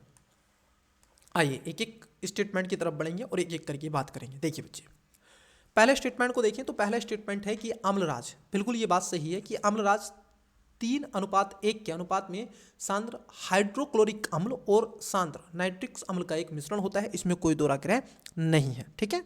ये बात आपने बड़े अच्छे से समझी है, ठीक है। नाइट्रिक्स अम्ल जो कि आपने ये देखी है, अम्ल वर्षा होती है, ठीक है। वहीं अगर दूसरे स्टेटमेंट को देखें तो दूसरा स्टेटमेंट भी सही है, यह उन कुछ अभी कर्मकों में से एक है जो सोने एवं प्लेटिनम जैसे उत्कृष्ट धातुओं को घुलित करने में भी सक्षम होते हैं। परंतु अगर तीसरे स्टेटमेंट को देखें तो तीसरा स्टेटमेंट यहां पर गलत है। ये कह रहे हैं क्यों गलत है, इसको जरा समझना क्यों गलत है। क्योंकि देखो, सांद्र हाइड्रोक्लोरिक अम्ल अकेले उत्कृष्ट धातुओं को घुलित नहीं कर सकता, और ये कह रहे हैं अकेले, यहां पर देखो जरा, सिंगल अकेले, ये अकेला नहीं करता है, ठीक है। ये वर्ड होते हैं बच्चे जहाँ से हमें क्वेश्चन को देखना पड़ता है, ठीक है। इसलिए अम्लराज में सांद्र नाइट्रिक अम्ल के साथ अभिक्रिया करना आवश्यक होता है। जब तक इसमें जो आपका सांद्र नाइट्रिक अम्ल नहीं मिलेगा तब तक आपका ये अम्लराज कुछ नहीं कर सकता, ठीक है। तो इसलिए तीसरा गलत हो जाएगा, और जैसे ही तीसरा गलत हो जाएगा तो आंसर अब आपका निकल आएगा। मतलब कि आप कहोगे आंसर बी नहीं होगा, डी नहीं होगा, सी नहीं होगा, क्योंकि यहाँ पर 3 दे के रखा है। यह एलिमेंट मेथड है, तो इसका क्या हो जाएगा, राइट आंसर ऑप्शन नंबर ए हो जाएगा, 1 और 2। नेक्स्ट क्वेश्चन की तरफ बढ़ते हैं। अब देखिए क्वेश्चन है आपका कथन वाला। ध्यान रखना बच्चे, देखो बहुत अधिक मात्रा में कंपटीशन बढ़ता चला जा रहा है, और कंपटीशन मार काट का कंपटीशन है बच्चे, बहुत बड़ा कंपटीशन, और इतने स्कैम चल रहे हैं हर एक परीक्षा में, ठीक है। तो थोड़ा सा मेंटली आपने आपको प्रिपेयर करके रखना है, ऐसा ना हो कि मेंटली आप डिस्टर्ब हो जाएं। और मैं कहूँगा जिस तरीके से कुछ ऐसे हादसे देखने के लिए मिल रहे हैं आफ्टर ऑफ मैरिज या मैरिज से पहले, ठीक है, कुछ लब में या फिर बाद में, तो थोड़ा सा देखिए, थोड़ा अगर आपको गुस्सा आता है तो उसको थोड़ा सा बाहर जाइए, कंट्रोल करने का प्रयास कीजिए, बट ऐसी चीज़ों से दूर रहें, ठीक है। और स्वास्थ्य पर थोड़ा फोकस करें, सर्दी पड़ रही है। चलिए 22 दिसंबर को आपका एग्जाम आई होप होगा कई स्टूडेंट्स का, और बीपीएससी का किस किस का था बताइएगा कमेंट्स में, ठीक है। चलिए निम्नलिखित कथनों पर विचार कीजिए। देखिए यहाँ पर कथन पहला है और कथन 2। पहले कथन में कह रहे हैं कि निर्वात में प्रकाश की गति, समझना, निर्वात अंतरिक्ष की बात, जैसे मैं आपको चांद पे पहुंचा दूं, ठीक है, तो वहां पर उसकी गति क्या होगी, उसी को अजूम करके देखना। निर्वात में प्रकाश की गति आप देखोगे प्रकृति में प्राप्त की जा सकने वाली अधिकतम गति है, मतलब कि ये कह रहे हैं कि ऐसी एक अधिकतम गति में से होता है, ठीक है। वहीं दूसरे में कह रहे हैं कि निर्वात में प्रकाश की गति 3 × 10⁸ मीटर प्रति सेकंड है। उपयुक्त कथनों में से कौन सा ये सही है? ये कह रहे हैं कथन 1 और 2 दोनों सही हैं, तथा कथन ए की सही व्याख्या करता है। दूसरे में कह रहे हैं कथन 1 और कथन 2 दोनों सही हैं, तथा कथन 2 कथन ए की सही व्याख्या नहीं करता। सी में कह रहे हैं कि कथन 1 सही है किंतु कथन 2 गलत है। डी में कह रहे हैं कथन 1 गलत है किंतु कथन 2 सही है। वीडियो को पोस्ट करें, करेक्ट आंसर बताने का प्रयास करें। आई होप आपने इसका राइट आंसर दिया होगा। चलिए एक एक करके बात करते हैं। देखो पहला स्टेटमेंट एकदम सही हो जाएगा, क्योंकि निर्वात में प्रकाश की गति प्रकृति में प्राप्त की जा सकने वाली अधिकतम गतियों में से एक होती है। क्यों होती है? क्योंकि निर्वात में प्रकाश की जो गति है वो आप देखोगे 3 × 10⁻⁸ आप देखोगे 8 मीटर प्रति सेकंड होती है, इसलिए इसकी गति क्या हो जाती है, बढ़ जाती है, ठीक है। इसका यही कारण है, और इसलिए इसका क्या हो जाएगा, राइट आंसर आप देखोगे ऑप्शन नंबर ए हो जाएगा, क्योंकि यह गुण आधुनिक भौतिकी के मौलिक हैं और आइंस्टीन के सापेक्षिक सिद्धांत को केंद्र में रख करके इस चीज को देखा जाता है। इसको क्या कर रहे हैं, आपको ध्यान में रखना है। चलिए अगले क्वेश्चन की तरफ बढ़ते हैं। क्वेश्चन लेते हैं अपना नेक्स्ट। क्वेश्चन है आपका 85। बताइएगा क्वेश्चन क्या है, वीडियो को पोस्ट कर लीजिएगा। देखिए क्वेश्चन से पहले ही क्या हो गया है, थोड़ा इंटरनेट का लैग कर गया है, ठीक है। चलिए मैं कल भी कोशिश करूँगा, मैंने इस पर कई बार कोशिश कर लिया, बट क्या कर सकते हैं, ठीक है, कोई नहीं है, 1 सेकंड का ही होता है, ऐसा तो कोई ऐसा कुछ नहीं है। देखिए क्वेश्चन क्या है 85। ये कह रहे हैं प्रकाश के परावर्तन के संबंध में निम्नलिखित कथनों पर विचार कीजिए, ठीक है। प्रकाश के परावर्तन के संदर्भ में आपसे पूछा है। पहला स्टेटमेंट है आपतन कोण परावर्तन कोण के समान होता है। नंबर 2 में कह रहे हैं परावर्तन प्रकाश अपतीत प्रकाश के समान तल में होता है। 3 में कह रहे हैं कि समतल दर्पण वास्तव में उल्टा प्रतिबिंब निर्मित करता है। ये देखना जरा, यहाँ पर समतल दर्पण जो समान दिखा रहा है वो उल्टा होगा क्या। 4 में कह रहे हैं दर्पण से प्रतिबिंब की दूरी वस्तु की दूरी के बराबर होती है। क्या ऐसा है कि उससे दूर चला जाए तो उसके बराबर होगी? चलिए अब देखिए यहाँ पर क्या पूछ रहा है, एक एक करके बात कर लेते हैं। ऑप्शंस पे चलते हैं, लेकिन यहीं से सोल्व करते हुए चलते हैं। देखो पहले स्टेटमेंट को जरा समझो। ये कह रहे हैं कि आपतन कोण परावर्तन कोण के समान होता है। बात एकदम क्या हो जाएगी, आपकी सही हो जाएगी, क्योंकि मैं आपको बता दूं कि परावर्तन का नियम कहता है कि परावर्तन की सतह से अभिलंब के संदर्भ में अगर मापने पर आयतन कोण आई सदैव परावर्तन कोण आर के बराबर ही होगा। इसलिए प्रकाश का एक मूल विशेषता है कि समतल दर्पणों में सहित सभी परावर्तन सतहों पर सार्वभौमिक रूप से लागू हो जाता है। तो पहला वाला क्या है, सही है। वहीं दूसरे स्टेटमेंट को देखिए, ये कह रहे हैं कि परावर्तित प्रकाश अपतीत प्रकाश के समान तल पर होता है, जो कि मैंने अभी आपको बताया, ये भी बात आपका ठीक हो जाएगा। परंतु तीसरे स्टेटमेंट को देखिए, ये आपका गलत है कि समतल दर्पण वास्तविक तथा उल्टा प्रतिबिंब निर्मित करता है। क्या है, मैंने हिंट्स भी दिया था आपको, क्या ऐसा होता है? नहीं महोदय, क्योंकि समतल दर्पण हमेशा आभासी और सीधी छवि बनाता है। ध्यान रखना, क्या करता है ये, आभासी और कैसी सीधी बनाएगा, सीधी छवि बनाएगा। आपको हमेशा इसमें सीधा दिखेगा, ठीक है। और ये कह रहे हैं उल्टा प्रतिबिंब बनता है, ठीक है, तो इसको भी ध्यान में रखता है, ठीक है। और मैं आपको एक और बता दूं, वास्तव में उल्टी छवि नहीं है, छवियां दर्पण के पीछे बनती हैं, प्रतीत होती हैं, लेकिन उसे स्क्रीन पर प्रक्षेपित नहीं किया जा सकता, इसलिए आप देखो कि सीधा उसको माना जाता है, ना कि उल्टा। वही चौथे स्टेटमेंट को देख ले, तो चौथा स्टेटमेंट क्या हो जाएगा, सही हो जाएगा, क्योंकि दर्पण से दूरी प्रतिबिंब के वास्तविक दूरी को बराबर रूप से दर्शाती है, ठीक है। वैसे तो वस्तु दर्पण के समान रूप से तब दिखेगी जब आप उसको 5 सेंटीमीटर दूर रखें, मतलब कि मान लीजिए ये, अगर आप मान लीजिए ये मिरर है और आप इसमें चाहते हैं कि मैं पूरा दिखूं, मतलब कि पूरा मेरा फेस दिखे, मेरे पैर भी और मेरा सर भी इस शीशे के अंदर दिखे, ठीक है। तो अगर आप इससे 5 सेंटीमीटर, कितने, 5 सेंटीमीटर अगर दूर खड़े हो जाएं, ठीक है, क्योंकि समतल दर्पण बनाया गया है और प्रतिबिंब से क्या वस्तु बराबर दूरी पर होता है। उदाहरण के लिए मान लीजिए यदि वस्तु दर्पण के समान 5 सेंटीमीटर दूर है तो प्रतिबिंब उसके पीछे 5 सेंटीमीटर दूर ही दिखाई देगा, ठीक है। ये एक तरीके से ज्यामितीय समरूपता पर आधारित होता है। तो इसमें चौथा वाला क्या हो जाएगा, सही हो जाएगा। तीसरा गलत है, पहला दूसरा चौथा इसमें सही हो जाएगा। कमेंट्स करके बताइएगा उत्तल और आप देखोगे अवतल दर्पण के बारे में, हालांकि मैंने आपसे डिस्कस कर लिया है, तो इसमें तीसरा गलत है, और जहाँ 3 है तो वो आपका गलत हो जाएगा। तो 3 कहाँ पर है, ये नहीं होगा, ये नहीं होगा, आंसर होगा ऑप्शन नंबर बी, ठीक है, न सी और न डी। कमेंट्स करके बताइएगा। एक क्वेश्चन पूछ ही लेते हैं उत्तल दर्पण के बारे में। उत्तल दर्पण के बारे में कमेंट्स करके बताइएगा, उत्तल दर्पण क्या होता है और किस तरीके से काम करता है, ठीक है। चलिए, कथन कारण वाला क्वेश्चन है। पहला कथन देखिए क्या कह रहा है, आइए जान लेते हैं पहले कथन के बारे में। कई मेरे प्यारे बहन भाई हैं जो बड़े अच्छे से आंसर देते हैं। बच्चे ऐसे ही आप पढ़ते रहें, ठीक है, और ऐसे ही ईमानदारी से टेस्ट का आंसर दीजिएगा, ईमानदारी से, ठीक है। चलिए, और बताते रहिएगा आपके कितने सही होते हैं, कितने गलत होते हैं। इस वाले जो भी देख रहा है इसको पूरी क्लास देखेगा, लास्ट में आपको बताना है कि कितने आपके सही हुए। अगर आपने बता दिया कि मेरे इतने सही हुए तो मैं समझूंगा आपने पूरी क्लास देखी है, अन्यथा आपने पूरी क्लास नहीं देखी है, ठीक है। फिर नहीं तो ये क्लास में बंद कर दूंगा, ठीक है। पूरी क्लास देखिएगा। देखिए कथन पहला क्या है भाई, देखो आपको निःशुल्क में मिल रहा है यार, ठीक है, कोई मुझे निःशुल्क में दे तो मैं तो दबा के देखूँ, ठीक है। और ऐसा कंटेंट भाई 10,000 का टेस्ट मिलता है, मैं आपको बता दूँ पर्सनली, ठीक है, मैंने परचेज किया है, ठीक है, और मैं करता हूँ आपके लिए कर रहा हूँ, ठीक है। और मुझे आपसे क्या मिल रहा है, कुछ नहीं। चलिए देखिए पहला कथन क्या कह रहा है, तो इसलिए लाइक शेयर सब्सक्राइब दबा के करिएगा, जितना हो सके सपोर्ट करें। आप इसके सदस्य हैं एजुकेशन बायर सिविल सर्विसेज के, और दोस्तों को बताइएगा कि एक और यूट्यूब चैनल है ऐसा जो आपको यूपीएससी की तैयारी में आपकी हेल्प करने का प्रयास करता रहता है, ठीक है। और उसमें कौन है, मिस्टर कुमार सर हैं।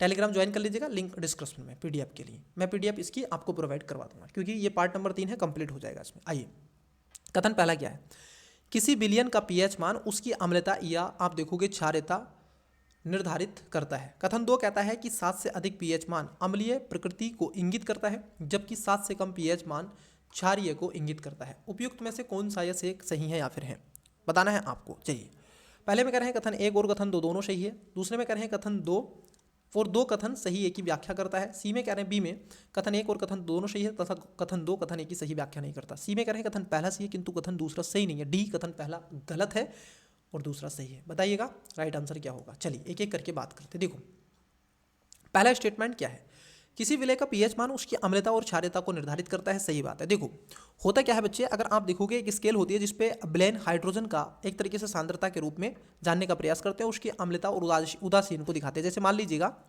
ये एक पीएच मान है और यहाँ पर रख देते हैं हम, यहाँ पर एक 7 अंक रख दिया। अगर मान लीजिए यहाँ पर है तो ये क्या हो जाएगा, उदासीन हो जाएगा। क्या हो जाएगा, यहाँ पर है तो ये हो जाएगा उदासीन, ठीक है। अब मान लो कि 7 प्लस की तरफ बढ़ रहा है, मतलब कि इधर पहुँच गया 8 9। अब मान लो माइनस में चल रहा है 6 5, मतलब कि माइनस में जा रहा है।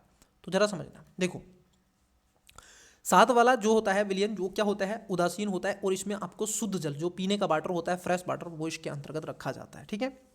अब जैसे ही मान लीजिए 7 से कम पीएच मान होगा तो उसको क्या कहेंगे, अम्लीय कहेंगे, ठीक है। 7 से कम जो होगा उसको क्या कहेंगे, अम्लीय कहेंगे। और 7 से जो अधिक होगा, इधर जो बढ़ रहा है, उसको क्षारीय कहेंगे, ठीक है।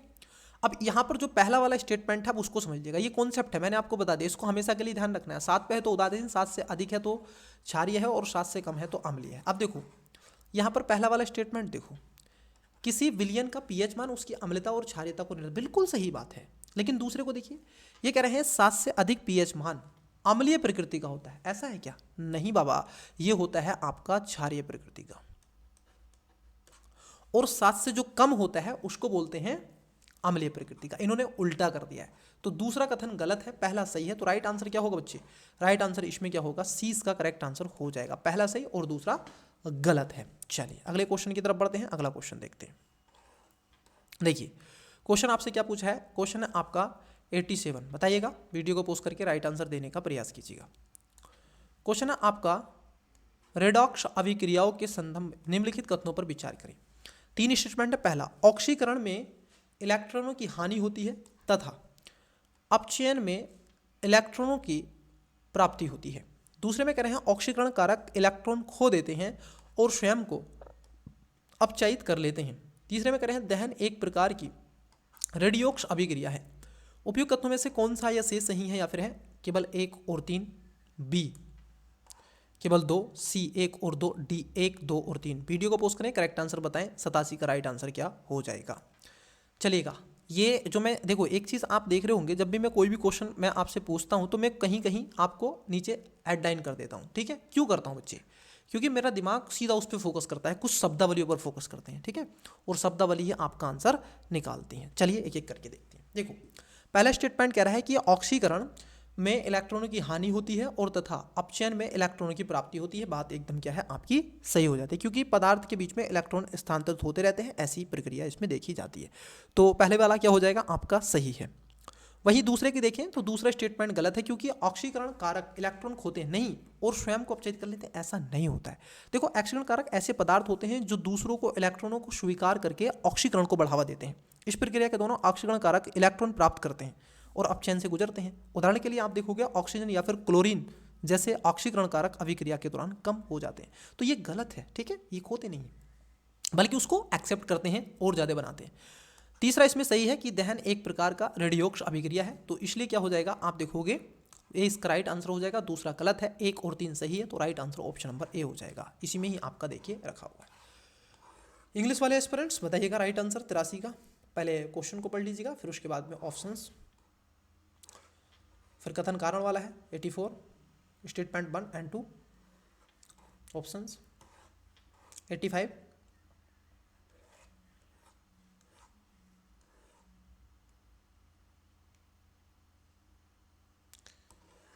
नेक्स्ट स्टेटमेंट, ऑप्शंस,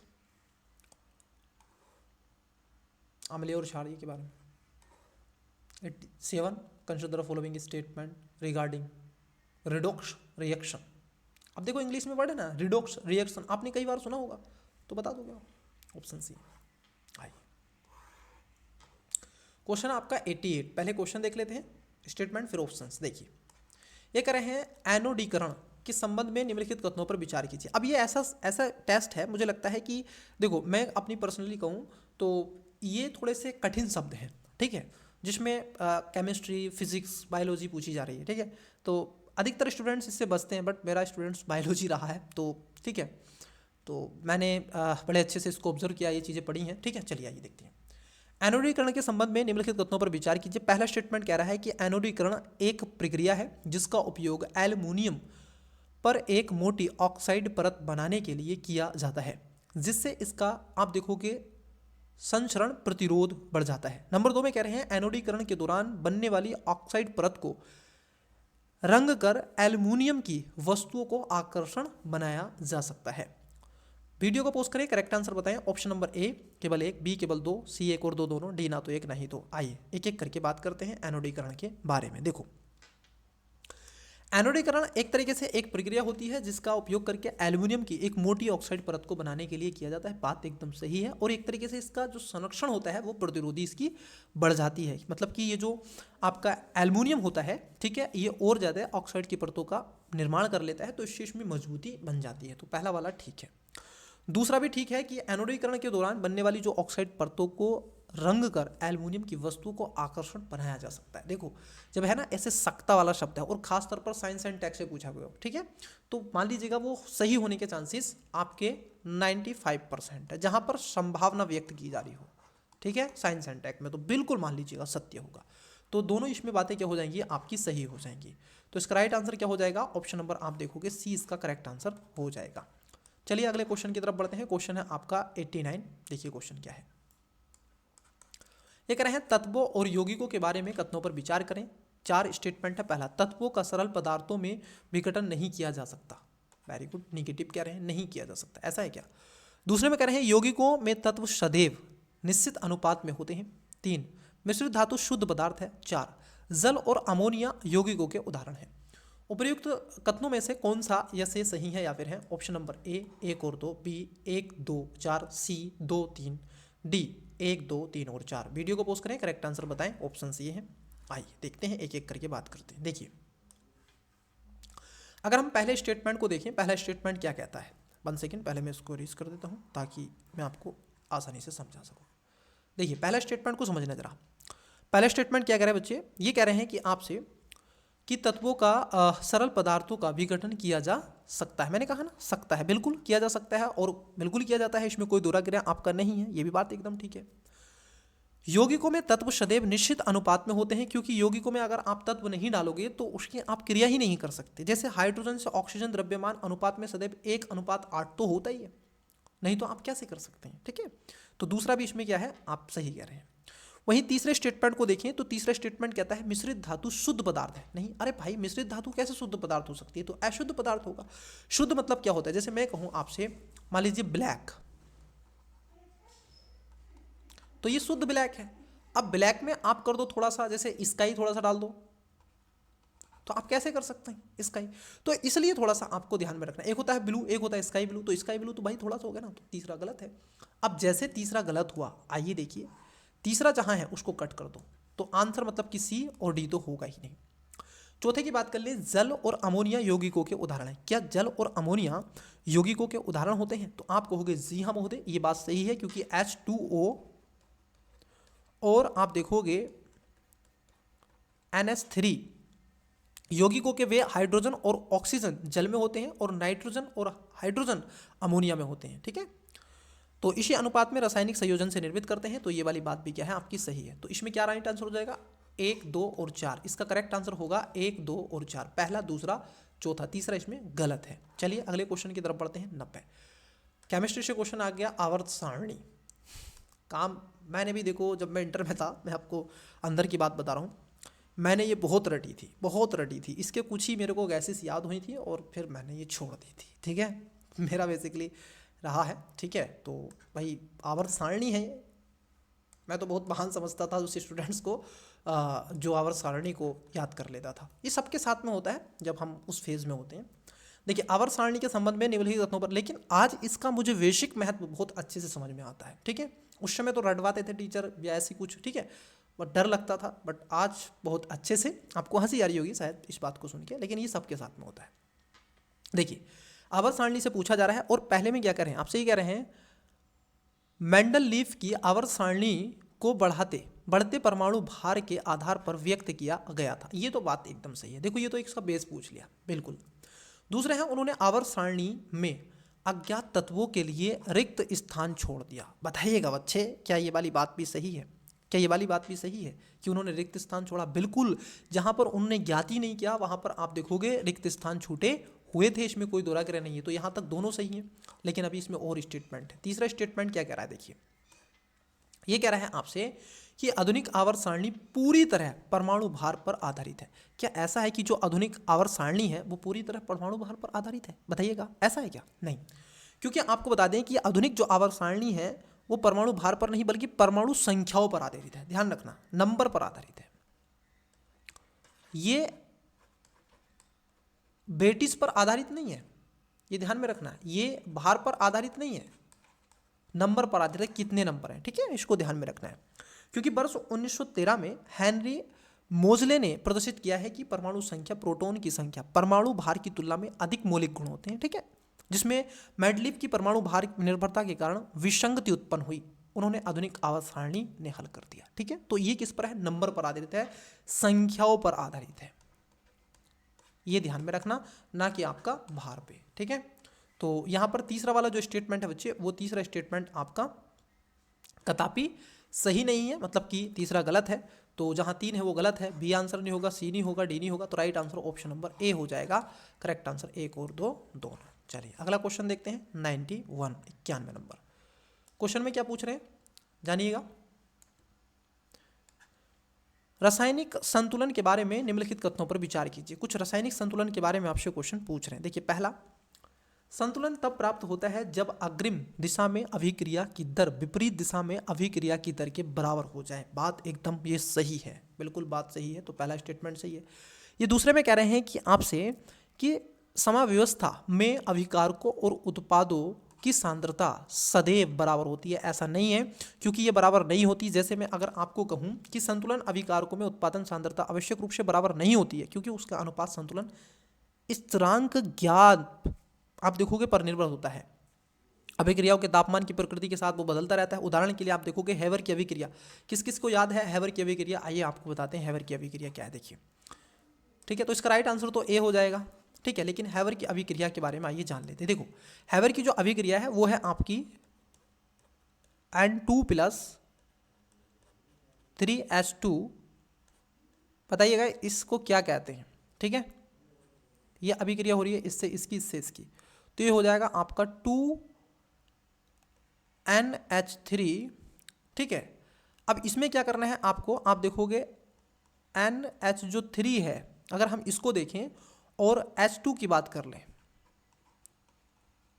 ठीक है, सांद्रता आमतौर पर बराबर नहीं होती है। ठीक है, लेकिन उसके परावर्तन की संतुलन दर हो जाती है, ये ध्यान में रखना है। तो ये एक तरीके से हैवर की अभिक्रिया है जो की है। तो दूसरा गलत है, पहला सही है, तो राइट आंसर ऑप्शन नंबर ए हो जाएगा। चलिए अगले क्वेश्चन की तरफ बढ़ते हैं, नेक्स्ट क्वेश्चन लेते हैं। आपका क्वेश्चन है, ठीक है, देखिएगा क्वेश्चन क्या है।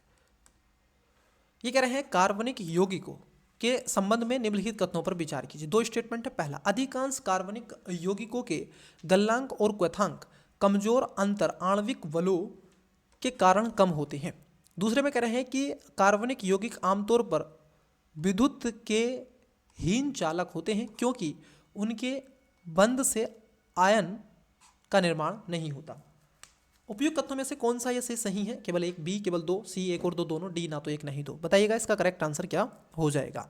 आई होप आपने इसका राइट आंसर दिया होगा। देखिए पहला स्टेटमेंट को देखते हैं।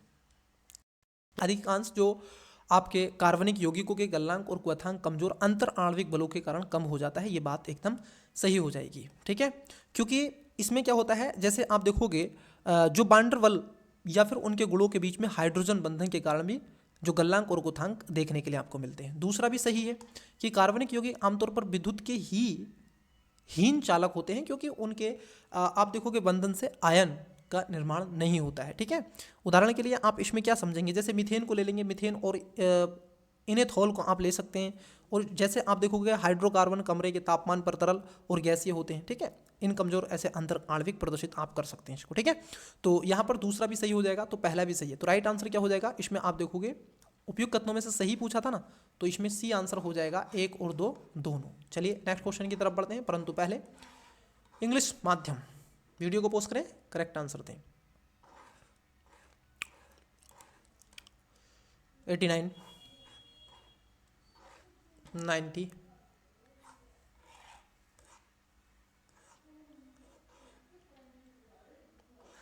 91।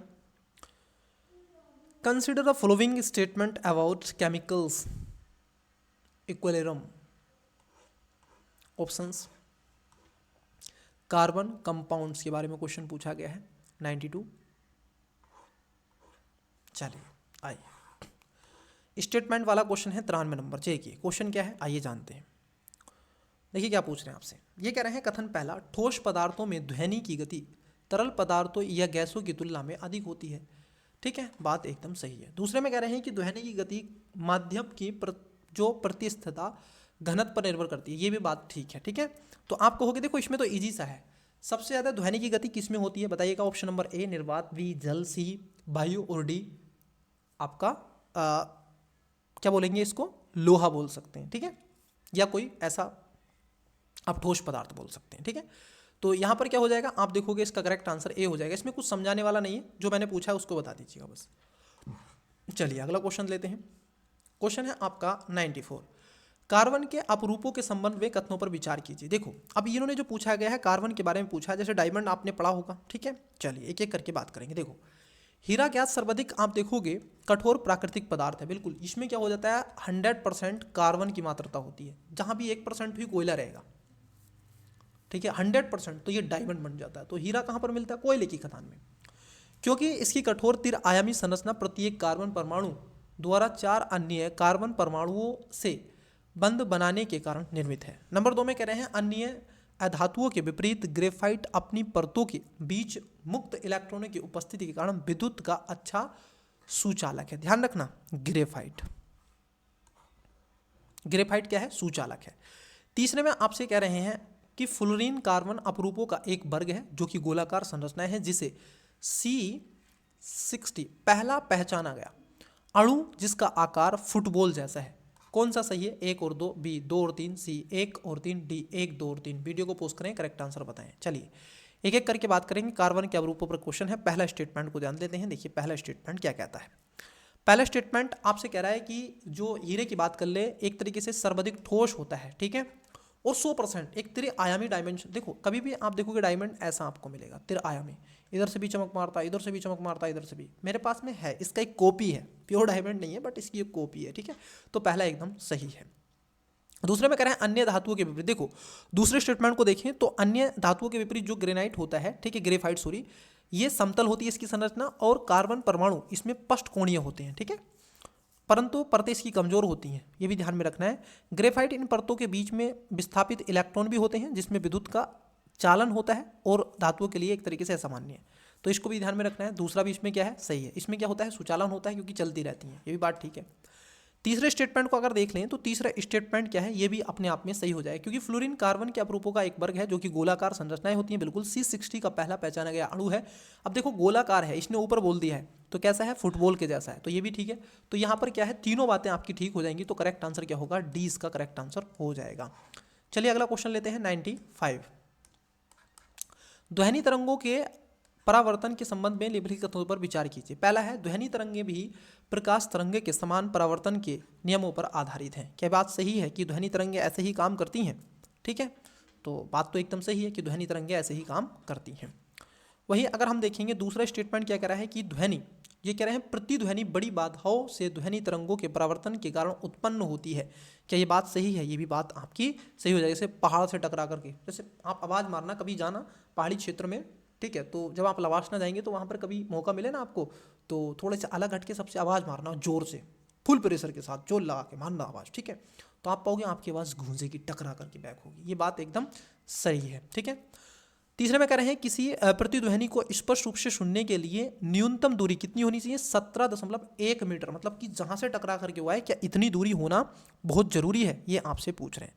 तो मैं कहूँगा, मैंने कहा है आपसे, ठीक है, तो इसमें एकदम सही है, ठीक है। या तो आप जैसे ध्वनि का एक 34 इतना भी हो सकता है 4, लेकिन 17.2 पर मीटर भी होता है, और टेम्परेचर कितना होना चाहिए, 22 डिग्री सी होना चाहिए, ये भी ध्यान रखना है। इसकी एक अपनी कंडीशन होती है ना, तो ये भी बात ठीक है।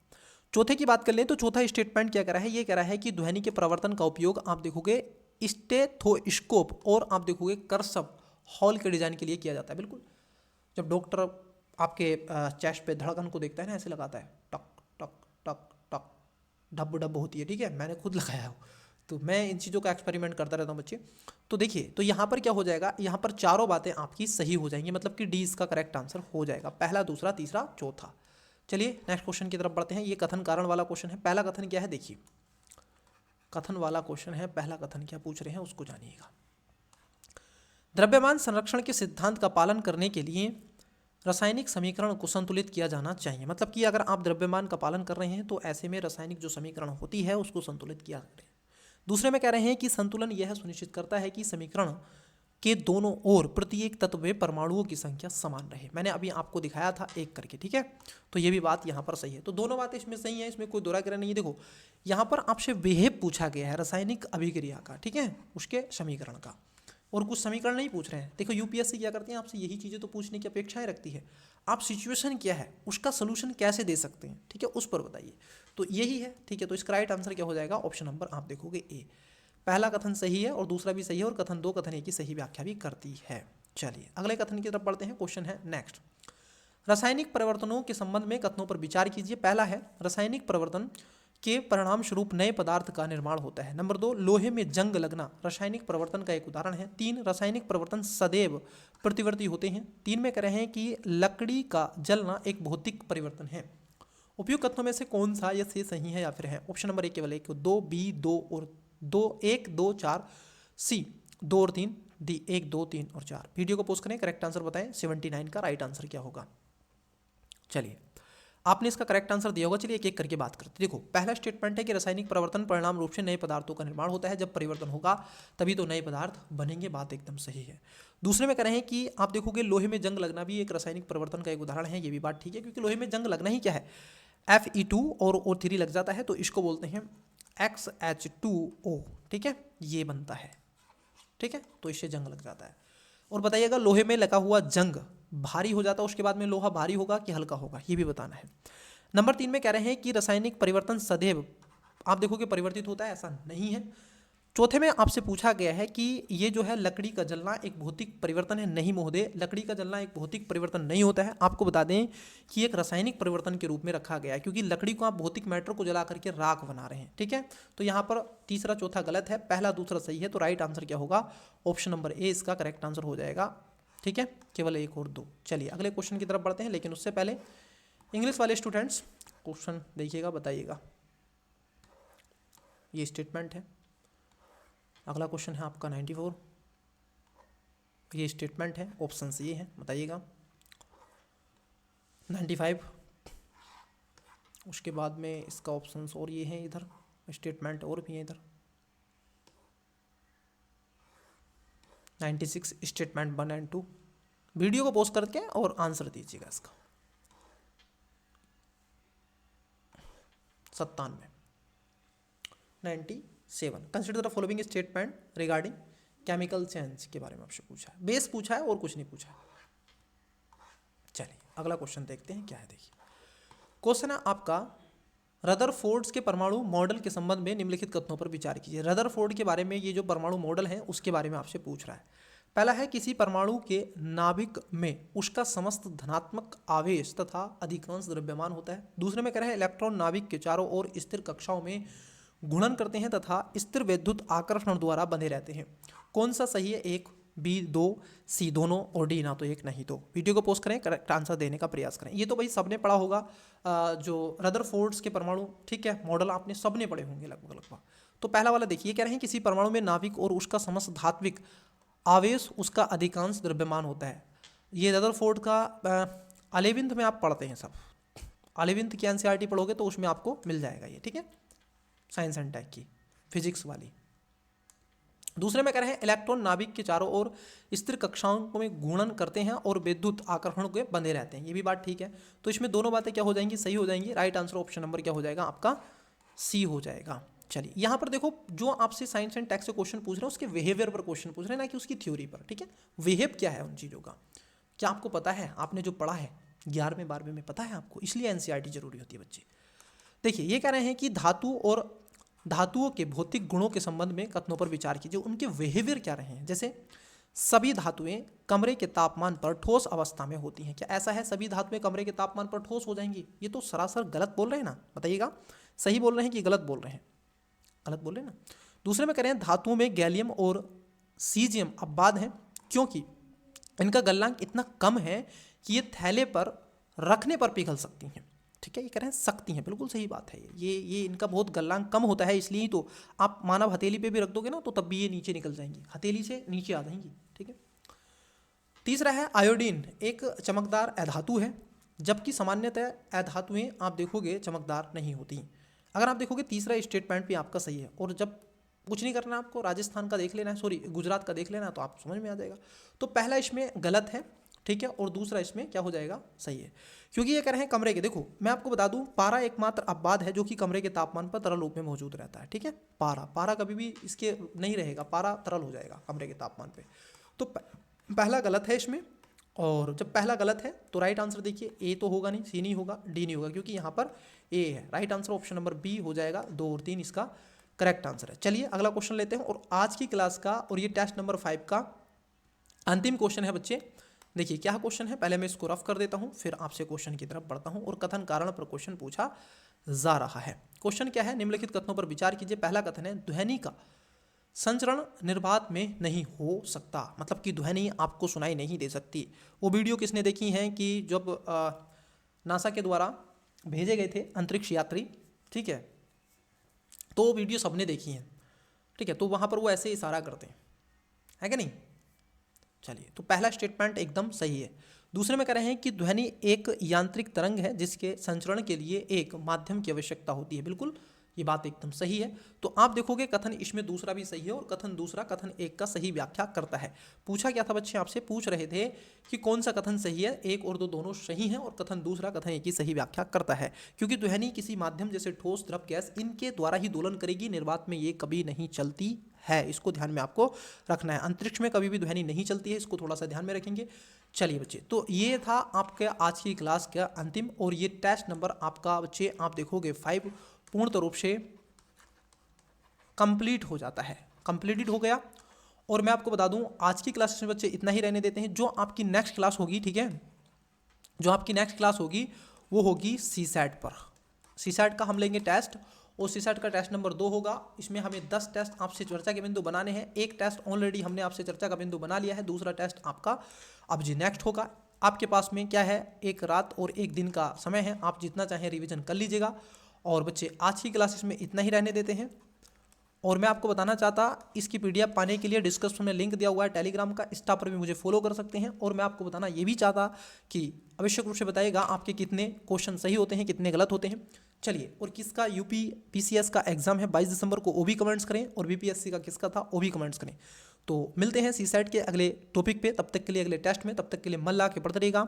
Best of luck, bye.